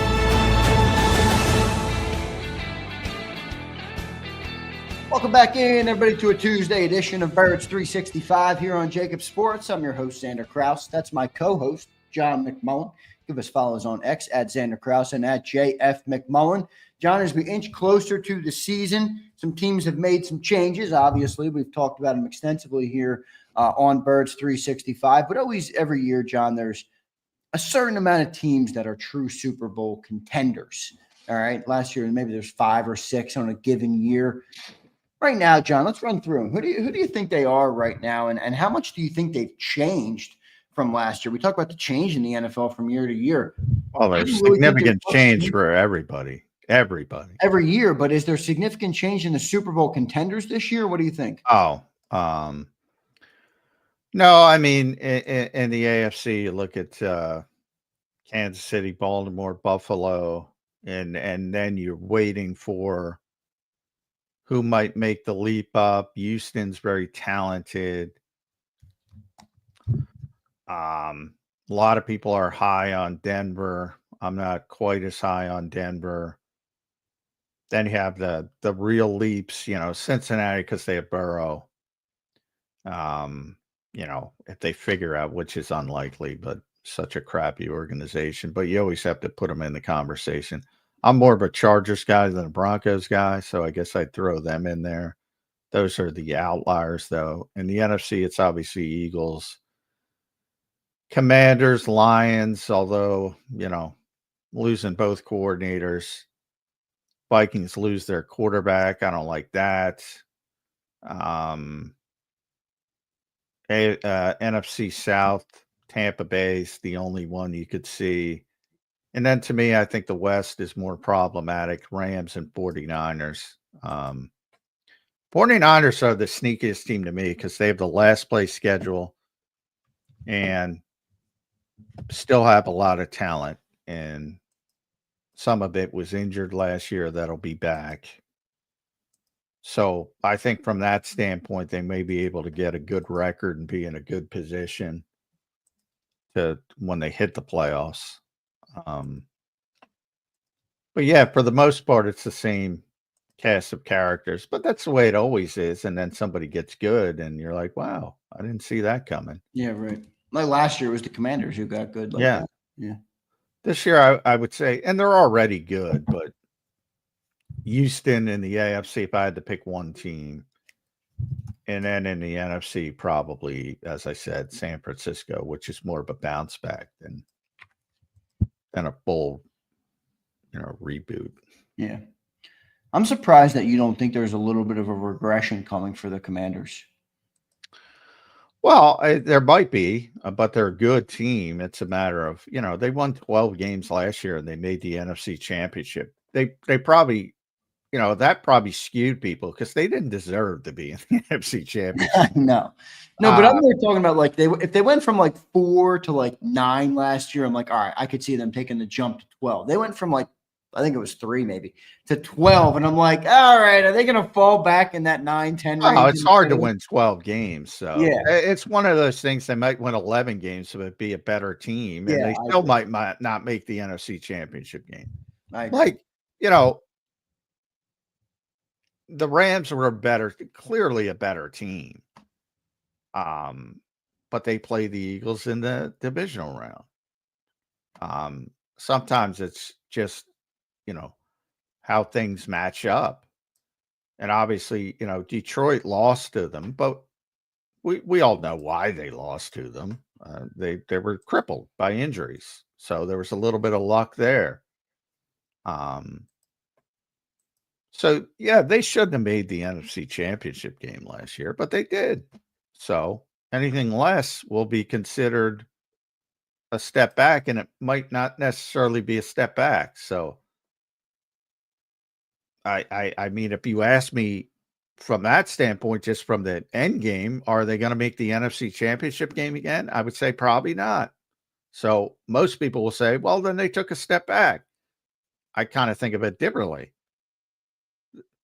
You know, the stars don't align. They're not playing there last year, but they had a bunch of injuries, and the Rams played the Eagles earlier because of the setup of the playoffs. And the Rams were clearly better than the Commanders.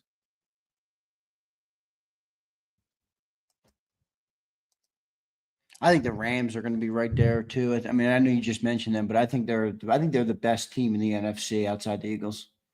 Maybe the Lions too, but I'm having a hard time with the two. Part of the reason I like the Rams is the Eagles, because the Eagles like the Rams from the standpoint of and they thought they were very difficult to play. Well, in certain degrees, obviously they were not very difficult to play running the football, but gone is Christian Roseboom.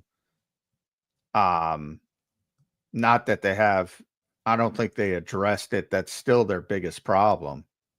Now they did they addressed it in a different way. They don't have great linebackers still, but they did get Poona Ford.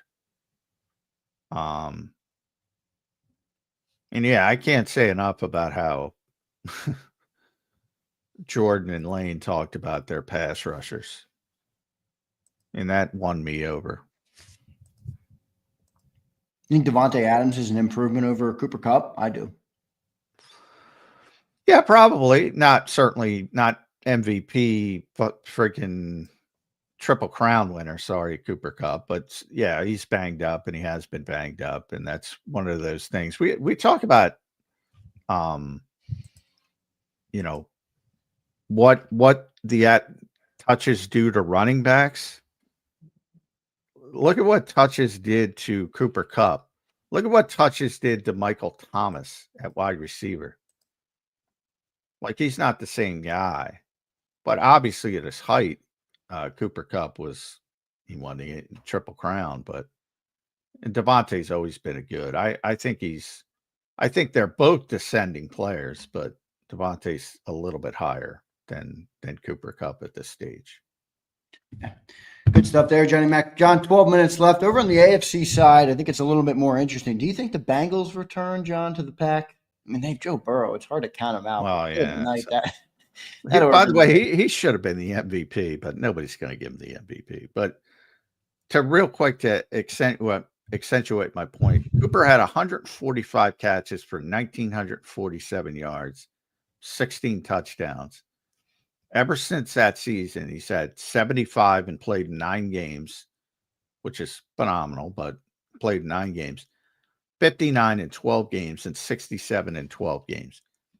He's not played more than 12 games since that season, since that amazing season, which was one of the greatest, wide receiver positions in NFL history.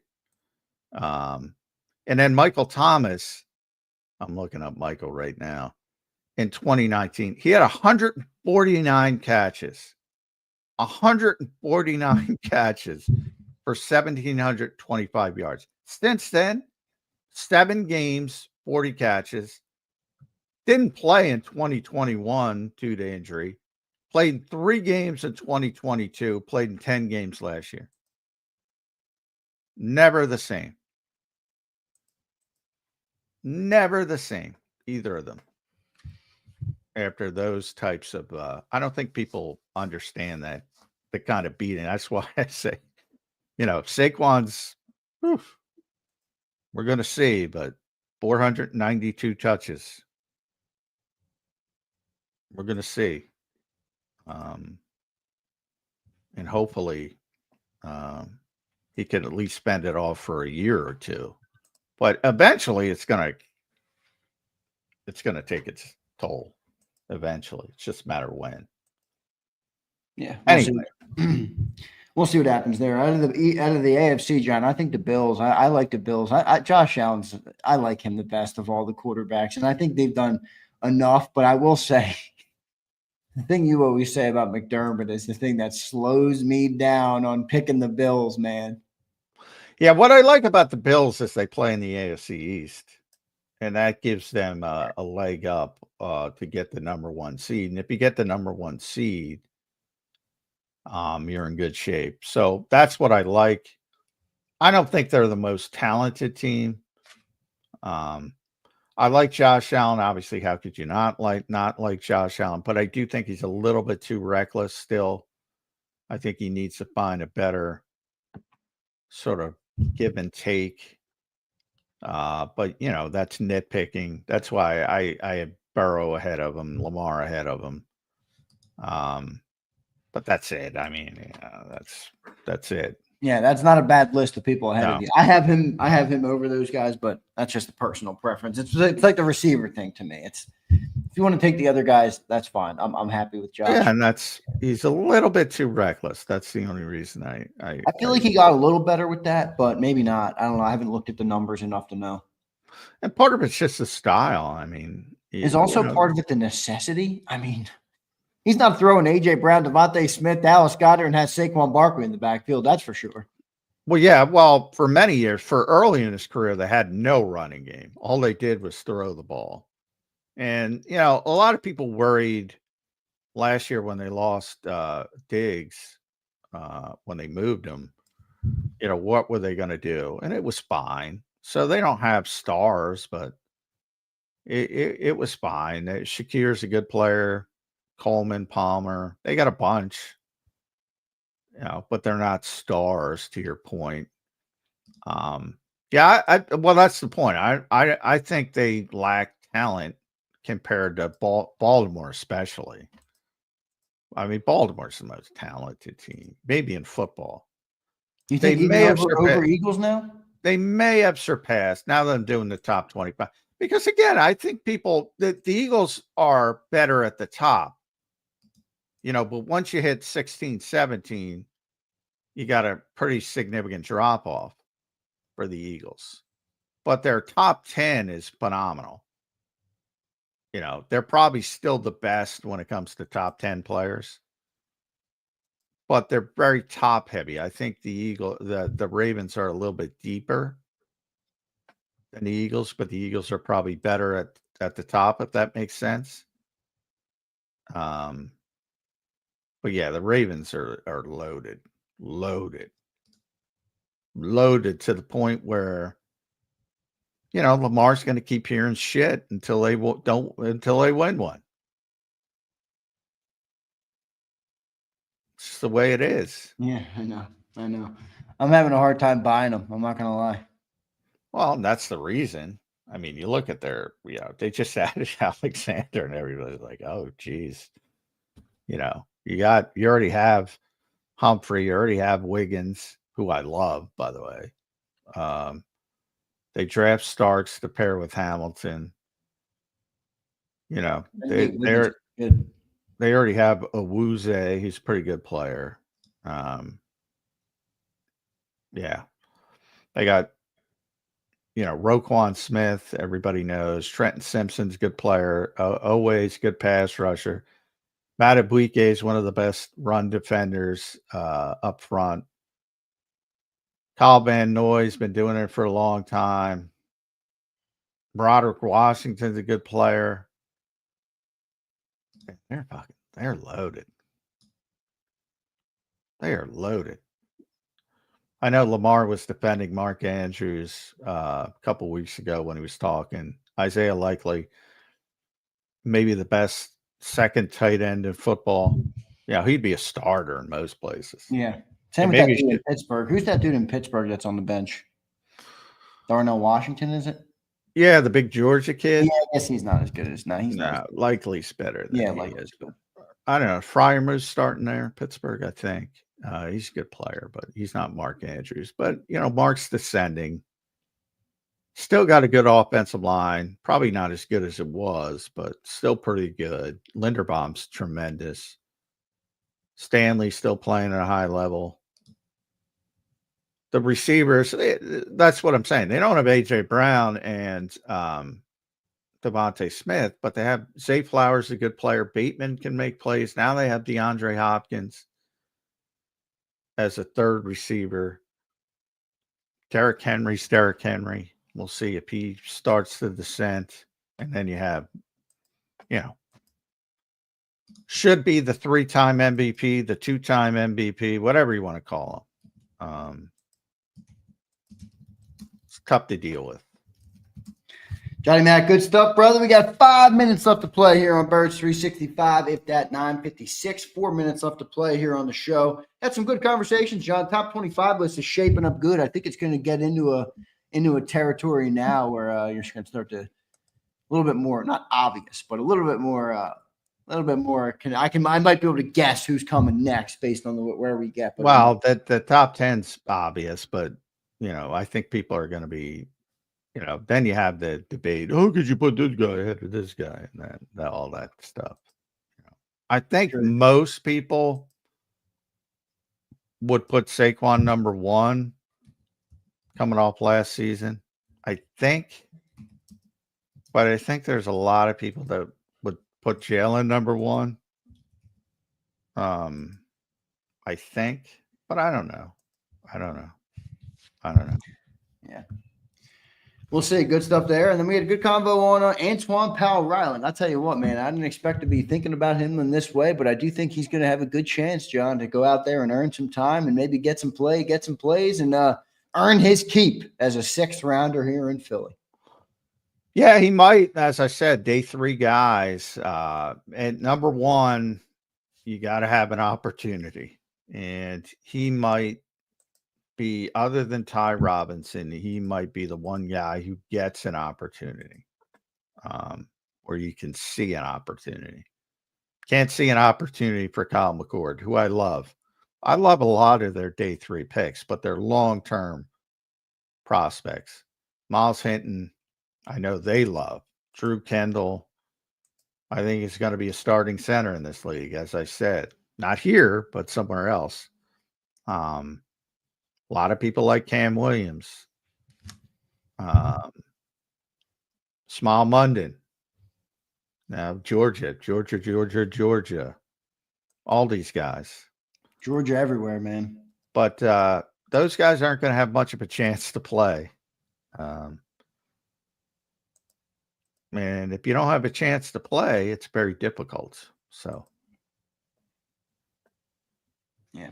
Johnny Mac, good stuff, man. A couple minutes left on the show here today. Good conversation all throughout. We'll get Mike Gill and BLG hopefully up tomorrow on a Wednesday edition. I'm going to try for Johnny Stolness again on Thursday, Johnny Mac. So we'll try and get some guests in here. It is middle of the summer. All right. So that's an old Meek Mill song for those who know it. Middle of the summer. I think that was like one of his first ever things. John, good stuff. Your final thoughts on today's edition of Birds 365. You get it all here, and you got today was Antoine Powell Ryland Day. You get it all. Yes, we do. Yesterday was a great show too with Jeff Kerr. I mean, he was sounding off about everything, Jeff Kerr. Yeah, we got F1 talk, NASCAR talk. You don't know much about F1, do you, J-Mac? No. Couldn't tell you one driver's name. Max Verstappen. That's all you got to know. Max Verstappen. Well, what I said that's who I like. To me, Lewis Hamilton. And that's why I asked you guys, because you have a better knowledge. Jeff you have better knowledge. I asked you, I said, what difference does a driver make if you have a poor car? That to me is not interesting to me. If it's about the machine, it's like, all right, you built the best car. Yeah, but there is more to it than that, for sure. But I understand what you're saying. It does rely on that. But that's racing that's all racing. Yeah, I know. That's why. I mean, that's racing a bike on the street. If you don't have if your bike, that's why you're fucked. That's why I never clicked with it. I'm like, I prefer it where the athletes. Yeah, right. You're not as much an engineer guy. You're more into the athletes. I get that. Johnny Mac, great show today, brother. We'll talk to you tomorrow on a Wednesday edition of Birds 365. One more super chat real quick. Fly Eagle says, thanks for the show, guys. Appreciate you both. Appreciate you, Fly Eagles. Johnny Mac, we appreciate you, as Fly Eagles does. Thank you, J-Mac. We'll catch you tomorrow, brother. All right. Thanks, everybody. All right. Thanks, John. There's Johnny Mac, John McMullen here on Birds 365. Great show today here on the show. Good conversation, good topics. with the impact. And we talked to Antoine Powell Ryland, and the top 25 list is shaping up good too. So good discussion there. Appreciate all the super chats today and all the great people in the comments.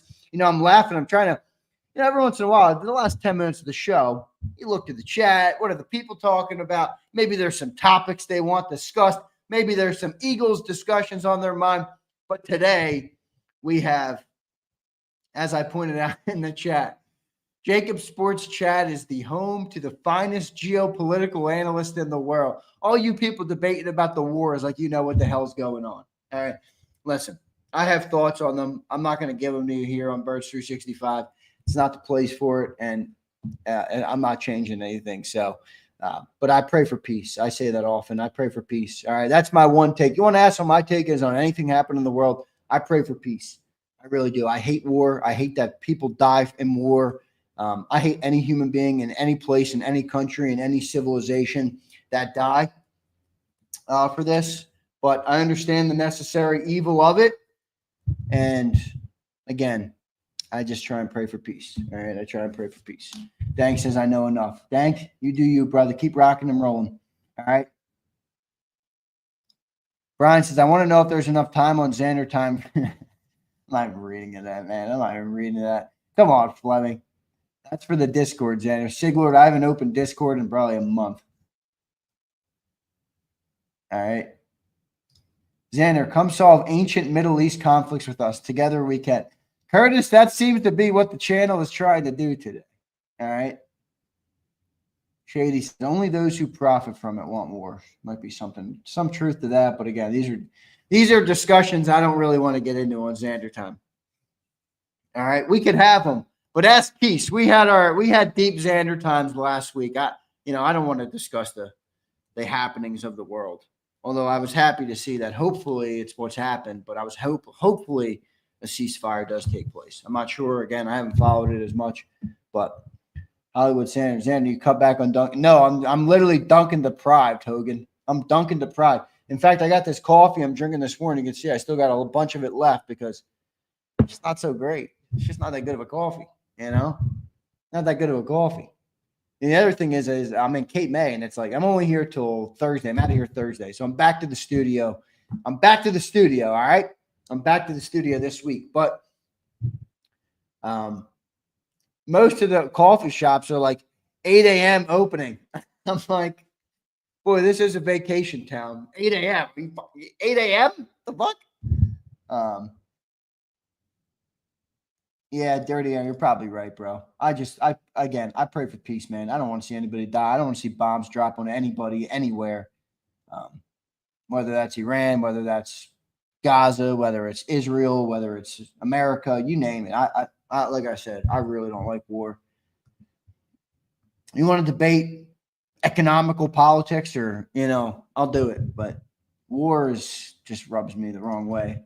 But I understand the necessary nature of it in some regard, or that it's despite what I think, it's not going anywhere. All right. Football sanctuary. Kimberly, it was not a football sanctuary today. They're still crying in the chat about everything. All right. There's no doubt. Shady, I do this. Xander, you'd enjoy buying beans in the grinder and making your own coffee. Shady, thank you, brother. You're probably right.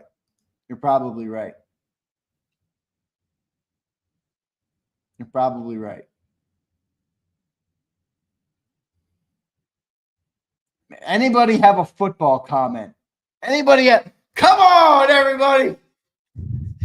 Please don't make me address more of these conversations that I really just don't feel necessary to address here on the show.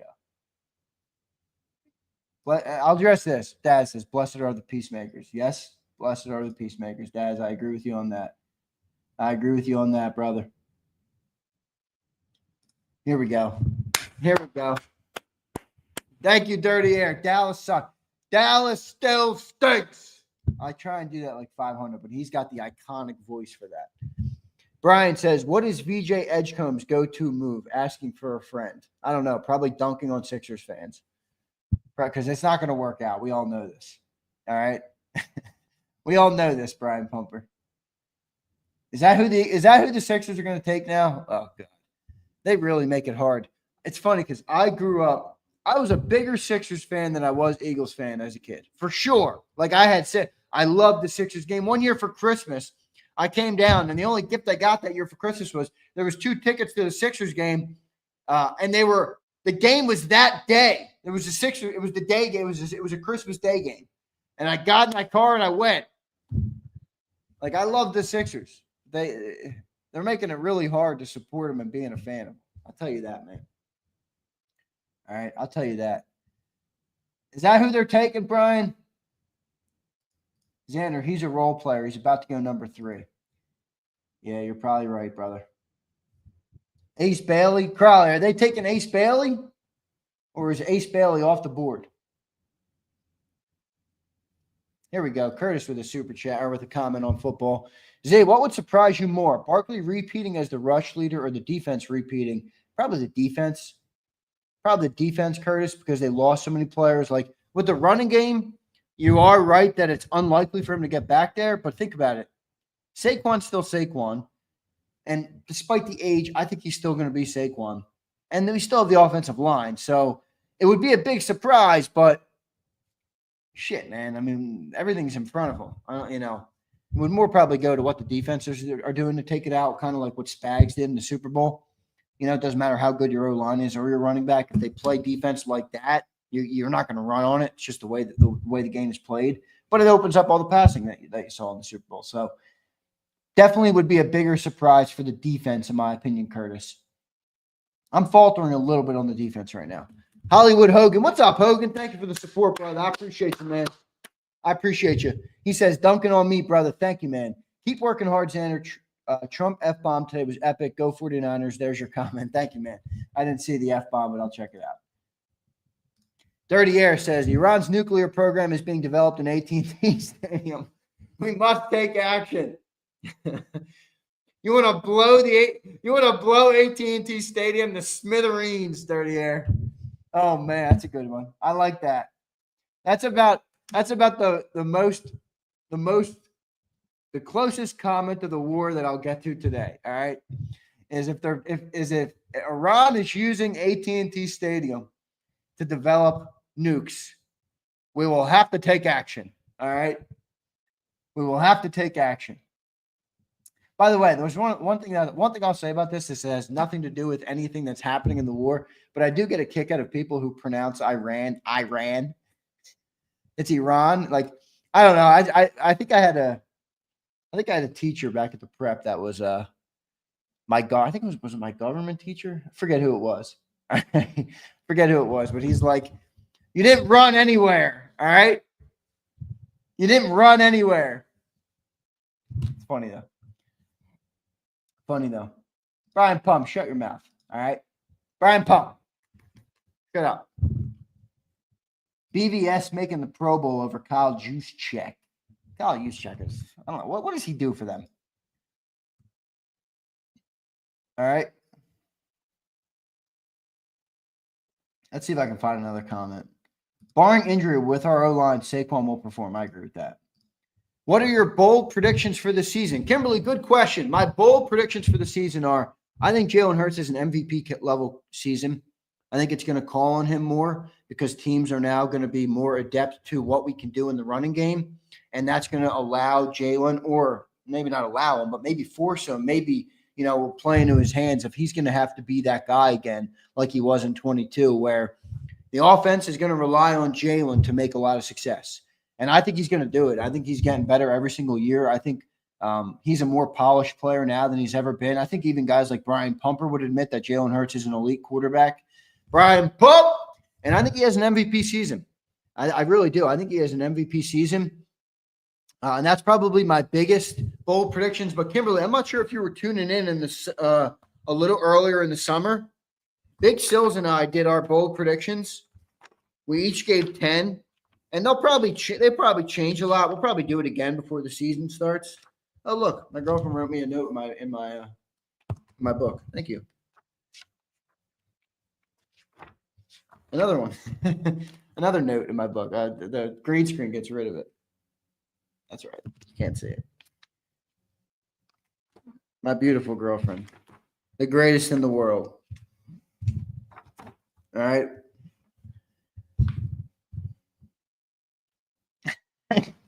Keys. All right, here we go. You ready, Kimberly? Brian Fleming. I'll have to keep that one to myself. You ready, Kimberly? This fucking green screen. You got to be kidding me. No, doesn't say that, Brian. Doesn't show, but there you go. See it?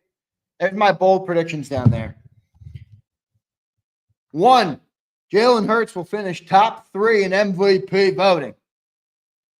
Jalen Hurts will finish top 3 in MVP voting. So get ready, Jalen Hurts haters. You're going to be eating his cereal all year long. Number 2, Eagles will be the first back-to-back NFC East winner since 2004. Number 3, Eagles will win 13 games. Number 4, and this is bold, the defense will finish top 5 in the NFL. The defense will finish top 5 in the NFL. 5, Cowboys will beat out the Commanders for 2nd in the NFC East. James Jones, where are you? Number 6, Jalen Carter and Zach Bond will both be first-team All-Pro. Now, that's bold because Zach Bond doing it again would be crazy. All right. Number 7, Joshua Uche will be the best bargain signing of the Timu signings that we talked about. Number 8, Jalen Hurts will throw for 4K and 30 touchdowns. Woo! Where you at, Pumper? Where you at, Brian Pumper? Number 9, defense will have more sacks than 2024, where they had 45. That's not crazy. They didn't have that many sacks last year. Number 10, the Philadelphia Eagles will repeat as Super Bowl champions. There's my 10. They're bold predictions for a reason, guys. They weren't supposed to be, they're going to be a solid team. All right? I made them bold for a reason. Okay? So those are my 10 bold predictions. I might alter a few of them, but I feel pretty good about most of them. Oh, come on, Curtis. You went Brian Fleming with that comment. M. Reyes says, I said my girlfriend left me a note. She always leaves me notes. M. Reyes, eat your kale. No, my girlfriend doesn't say that at all. All right. Zander, is it bold if you say it every year? Brian Pupper, is it bold if you say every year that Jalen Hurts is going to stink and he keeps going to Super Bowls and finishing top of the league and his team has unprecedented success, more than they have in their 100-year history? Huh, Brian Pumper? What's more bold, Brian Pumper? Huh? Fucking nerd. Sorry, excuse my language. Sorry, Zeke, you made me chuckle. Everyone can be corn. No, get off the corn. I need to make a shirt or something for that.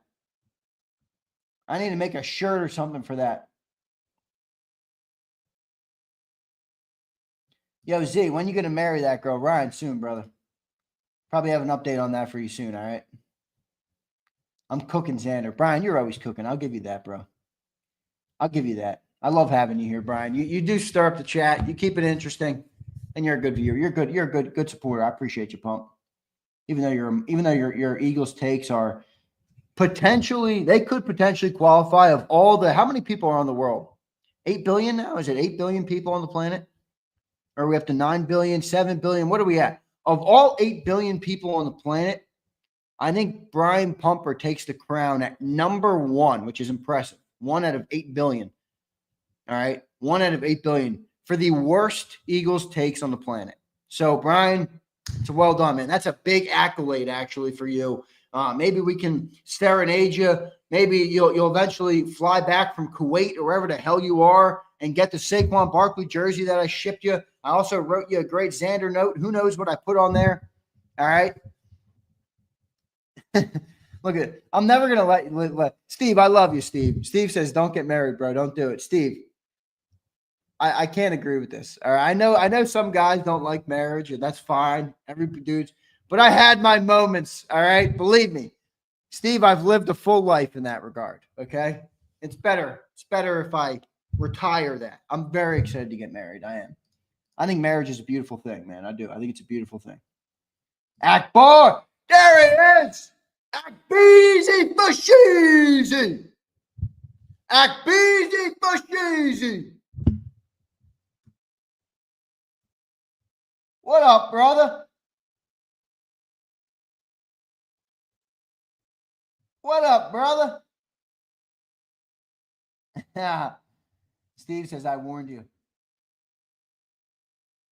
Brian Fleming, no comment. Oh, my gosh, Brian. That isn't a great. Brian, that's your worst take of the day. Brian, that's your worst take of the day. All right? That's your worst take of the day. Are you kidding me? Are you kidding me, dog? In fact, Brian, it's the opposite. All right? No, Rich, I actually did it, you nerd. See this? See that? Still plenty of coffee left. Brian Pumper with a brutal take. Yizzo, I love that. Akbar, I miss you, bro. I hope you're having a good summer, man. Hope you're having a good, I guess, spring. Summer's coming up. Did summer officially start? When was the first day of summer? When was it? It was June, what, 20th? Yeah, June 20th. So it was last week. First day of summer was last week.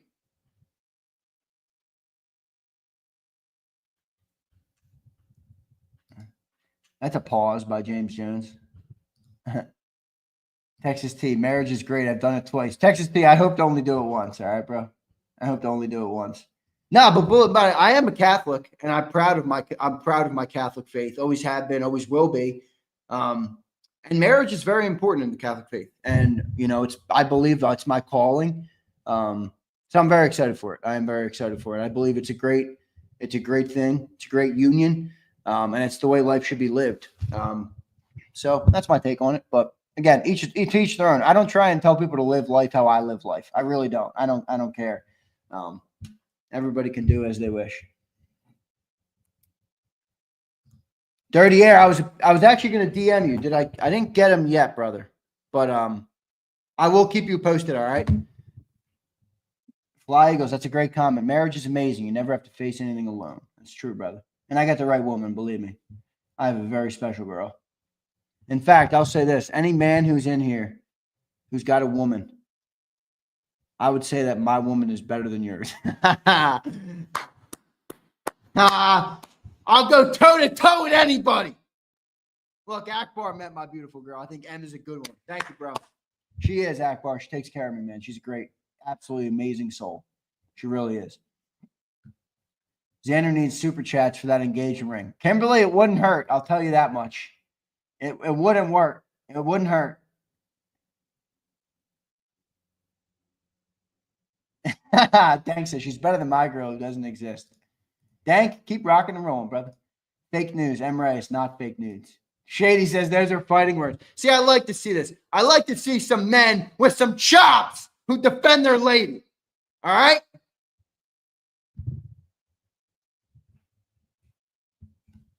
But my beautiful girl clears. All right? She clears. Pharaoh, not true. Not even possible, in fact. Marriage is great when you find that one person you want to annoy for the rest of your life. That's pretty funny. I do annoy the crap out of my girl, but not really. She loves me. Keith, I'm with you on this, bro. Keith says, how important do you think it is for Jalen to stop holding the ball so long, or is it just what comes with Jalen? Yeah, I think that's part of what comes with him, Keith. I think you're right walking that line. Me and John have talked about this before. It's like, on one hand, you're like, get rid of the effing ball because you're used to quarterback and you think that's the best way to do it. But on the other hand, you're like, how many times have you seen Jalen hold the ball and then make a play, right, outside of the outside of the hash marks. Like, I don't know. I don't want to take that from him. Keith, you feel me? Like, I want him to get rid of the ball if the ball is if the throw is there and you're going to make the throw anyway, get rid of the ball. Yes. But if you're not throwing it because you think you can create more outside the pocket, then keep doing that, because that's part of what makes Jalen so good. So I don't want to take that from him. I don't want to take that from him. So it's kind of a fine line, Keith, but I do hear you.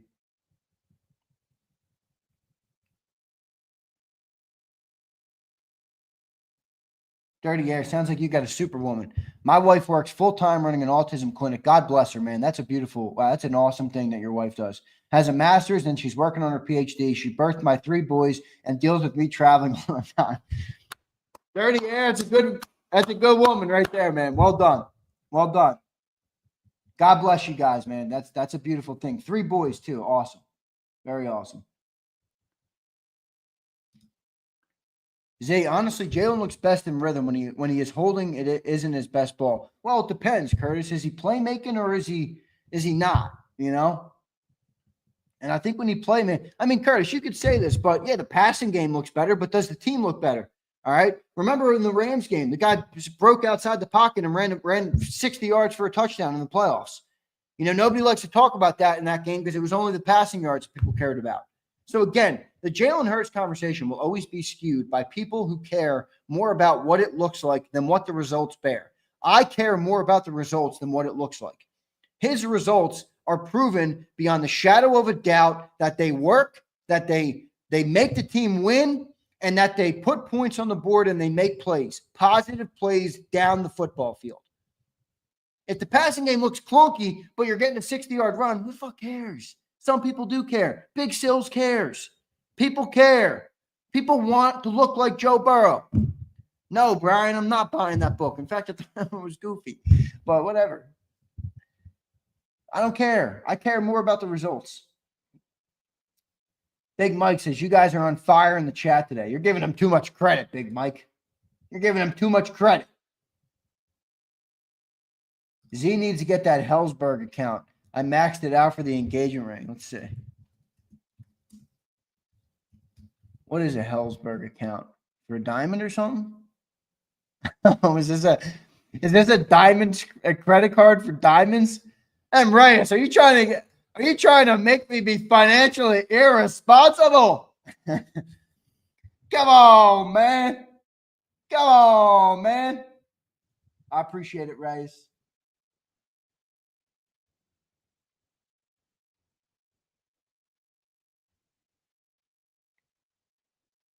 Hammer, meet, nail. The force is strong with that level of accuracy. Good stuff. How can we say Jackson's the 3rd best quarterback and has 2 MVPs? Well, where do you got him, Akbar? Akbar, don't you kind of think that the top guys are everybody's going to have a preference, and that's okay. That's part of being a human being where other people have different preferences.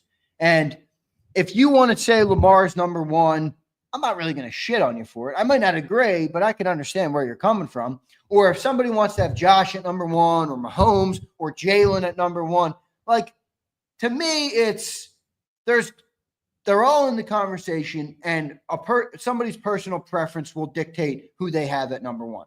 I have Josh Allen number 1. I got, talent-wise, if I rank the quarterbacks, you know, all things considered, I probably have Mahomes 1, Hurts 2, Allen 3, Burrow 4, Lamar 5.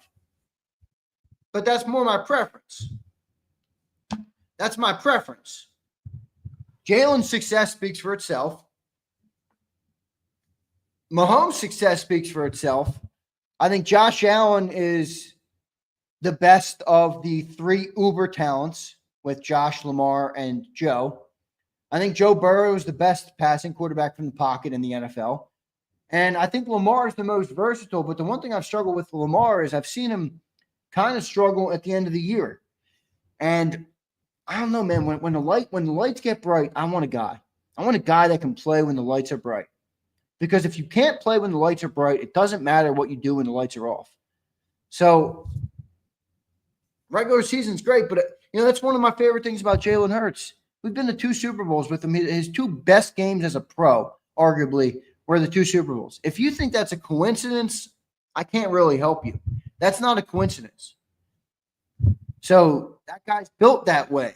I value that more than I value, hey, that was a pretty pass from the pocket, on time, on target. He got it out in 1.8 seconds. Holy moly, this guy's incredible. I don't value that more than I value being able to play when that light gets bright. And when that team needs you to make a play, or when you got to win a Super Bowl, or you need to make a drive at the end of the Super Bowl, or you need to make the dagger throw to Devontae Smith, or you got to run for a first down on 3rd and short, you know? So I get it. It's a subjective conversation. It always will be. It always will be. I got no issue if you put Lamar number 1 or 2. I got no issue with that. At least 2, you say, Akbar. That's cool, bro. I'm good with that. Curtis says, Xander, I want Jalen to improvise when the play breaks down, but when things go to plan and your read is open, let it go. Improvising should be an addition to the passing game. Well, I agree, but that's not the way the team is built, Curtis. It's not. And that's not the way any Jalen Hurts-led team will be built. So, Curtis, you should, at the end of the day, Curtis, you should just acknowledge that. And it's okay, by the way. I'm not criticizing you. I think it's okay. But Jalen Hurts' style is not your top preference of style for quarterbacks, which, again, is fine. You prefer somebody where it runs through the passing game and all the things that are improvised are added in. Jalen is an improviser. That's his skill set. Joe Burrow is not an improviser. He's a pocket passer. Jalen, as an improviser, obviously has an offense that improvises more than Joe Burrow's offense. I'm good with it. I'm good with it. But I get it. I get it. Everybody's got a preference.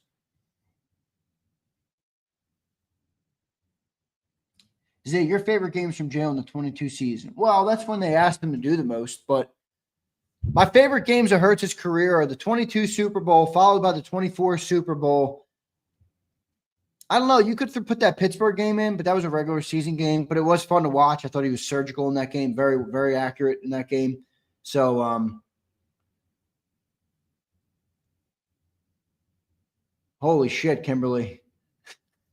Kimberly, I love you, man, in the chat, but I don't think we'd get along.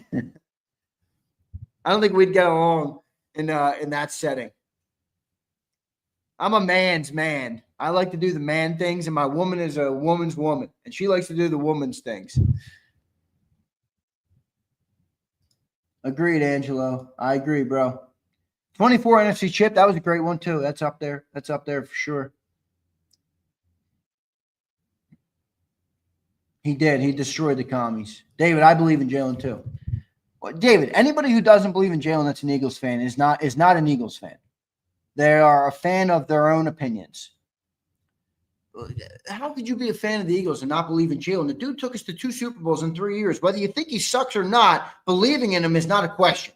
He's proven beyond the shadow of a doubt that he should be believed in. Whether you like his skill set or not is not the point. Belief in him, come on, man. We've had the best era in Eagles history with him as the quarterback. What more do you need to see to believe in him? Brian Pumper believes in Tanner, but Brian Pumper's also, sub 80 IQ probably.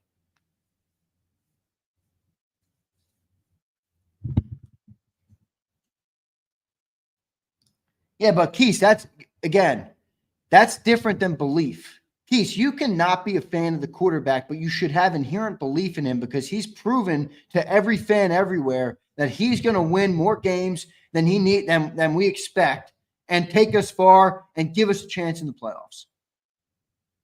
I don't know.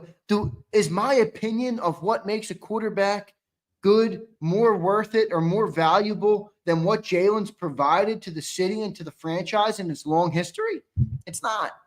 I don't care about my opinions on quarterbacks as much as I care about the results of what he's brought. Act busy. How can Jalen suck? He's fresh out of bum juice for me. Nah, he ain't bum juice anymore. All right. Akbar, you weren't out of line, though. After I think you did that, week 4 or week 3? He was kind of bum juice in those first couple of weeks. Pump is a scholar. That was a low blow. I cautiously think this will be Jalen's best year yet because of the growth at the end of last season and because he's entering his prime, because he's obsessed with improving. He is. He does deserve credit for that. Xander's getting work this morning. Brian Pumper, that's not true. No, I didn't order Jalen's book. I'm not really interested in it. That's all the men in my family. Old school Italian on my mom's side. Well, my mom's 100% Italian, so I always say to her, Mom, you spoiled me. You know, Italian women are the goats. Let's be real. I mean, they cook, they clean, they fold your laundry, they do everything. And my mom, by the way, has worked her whole life as well. My mom is, everybody says their mom is super mom. My mom is super mom. Truthfully, super mom. Truthfully, super mom. All right, so good stuff, everybody. I appreciate all you guys being here today. Always a fun Xander time. We talked a lot about my personal life, marriage. That's fun. That's coming up. Hopefully my girl's not listening right now, or else she's going to have an idea. Oof, that's all right. I don't really care. I'm not one to keep secrets. Dank Bird Gang. What throws can Jalen not make? There are zero throws that exist, Dank, that he can't make. 100%. 100%. All right? 100%. I don't think there's any. Akbar, I'm with you. Defense, I think, is going to have a little bit of an uphill battle. I trust Vic as well. Xander, blink twice if you need help. I don't need help from anybody. Deaf long enough for a dump. There's Fleming. The comment of the day as usual. All right, everybody. I love all you guys. All right. Jeff Curry yesterday says, love is a strong word. All right. My mom and wife would kick ass. No, Shady. No. Don't go there. Not true. Zeal. Yeah, are you kidding me? Zeal, I love you maybe the most of anybody in here. Zeal. My love is not fluctuating based on my approval of comments on that day. Okay. Zeal, you've been here for like 5 years, dude. You're a real supporter. All right. There's real and there's fakes. I love you, Zeal. I appreciate you, brother. Akbar, anybody that denies that doesn't understand the nature of masculine and feminine. Not even men and women. Masculine and feminine. Who agrees that men love different than women? 100%. 100%. 100%, Akbar. All right, everybody.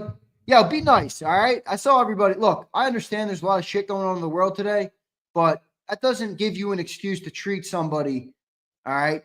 Treat somebody wrong because they're one thing or the other. I saw a lot of you guys arguing today. Arguing's fine. Debating is fine. But shitting on people is not. I don't. What good is that? What does that get you? What do you get of that for shitting on somebody, whether you agree with where they come from or not? Have a conversation, be an adult, but come on, man. A lot of you guys were taking personal shots at people today. I don't appreciate that in the chat. Again, I disagree with a lot of you guys all the times. Personal shots are unnecessary. They don't advance the conversation. They don't elevate the conversation, as Johnny Mack would say. And ultimately, they don't really prove anything. In fact, people that take personal shots, I just think that your opinion is now less meaningful because you had to go to a personal shot to validate it. All right? So try and be nice to everybody, please. All right? Try and be good to everybody. You don't have to be nice. All right? I don't even believe in being nice. I'm not very nice. I'm not the nicest guy in the world. I'm a kind person. I'm not that nice. I don't believe being nice is necessary. But be a good dude. Be a good person. Understand. All right? Don't just throw names at people. Like I saw a lot of you guys in the chat that was kind of annoying. But all good, man. All good. Love all you guys. Be good. Kimberly says, put a ring on it. We'll see. Akbar, appreciate you, bro. Great seeing you in here. Brian Fleming, appreciate you, dog. Hopefully everything went good. Good stuff. See you next time, everybody. You've been listening to Birds 365. the destination for the passionate Eagles football fan who bleeds green. If it's Eagles football, we're talking about it. Debate inside the locker room and guests that are some of the greatest football minds from around the region. We hope you enjoyed the show. We know we had a blast. Make sure to like, comment, and subscribe, and we'll be back soon. But in the meantime, hook up with us on social media at JAKIB Sports. See you next time on Birds 365.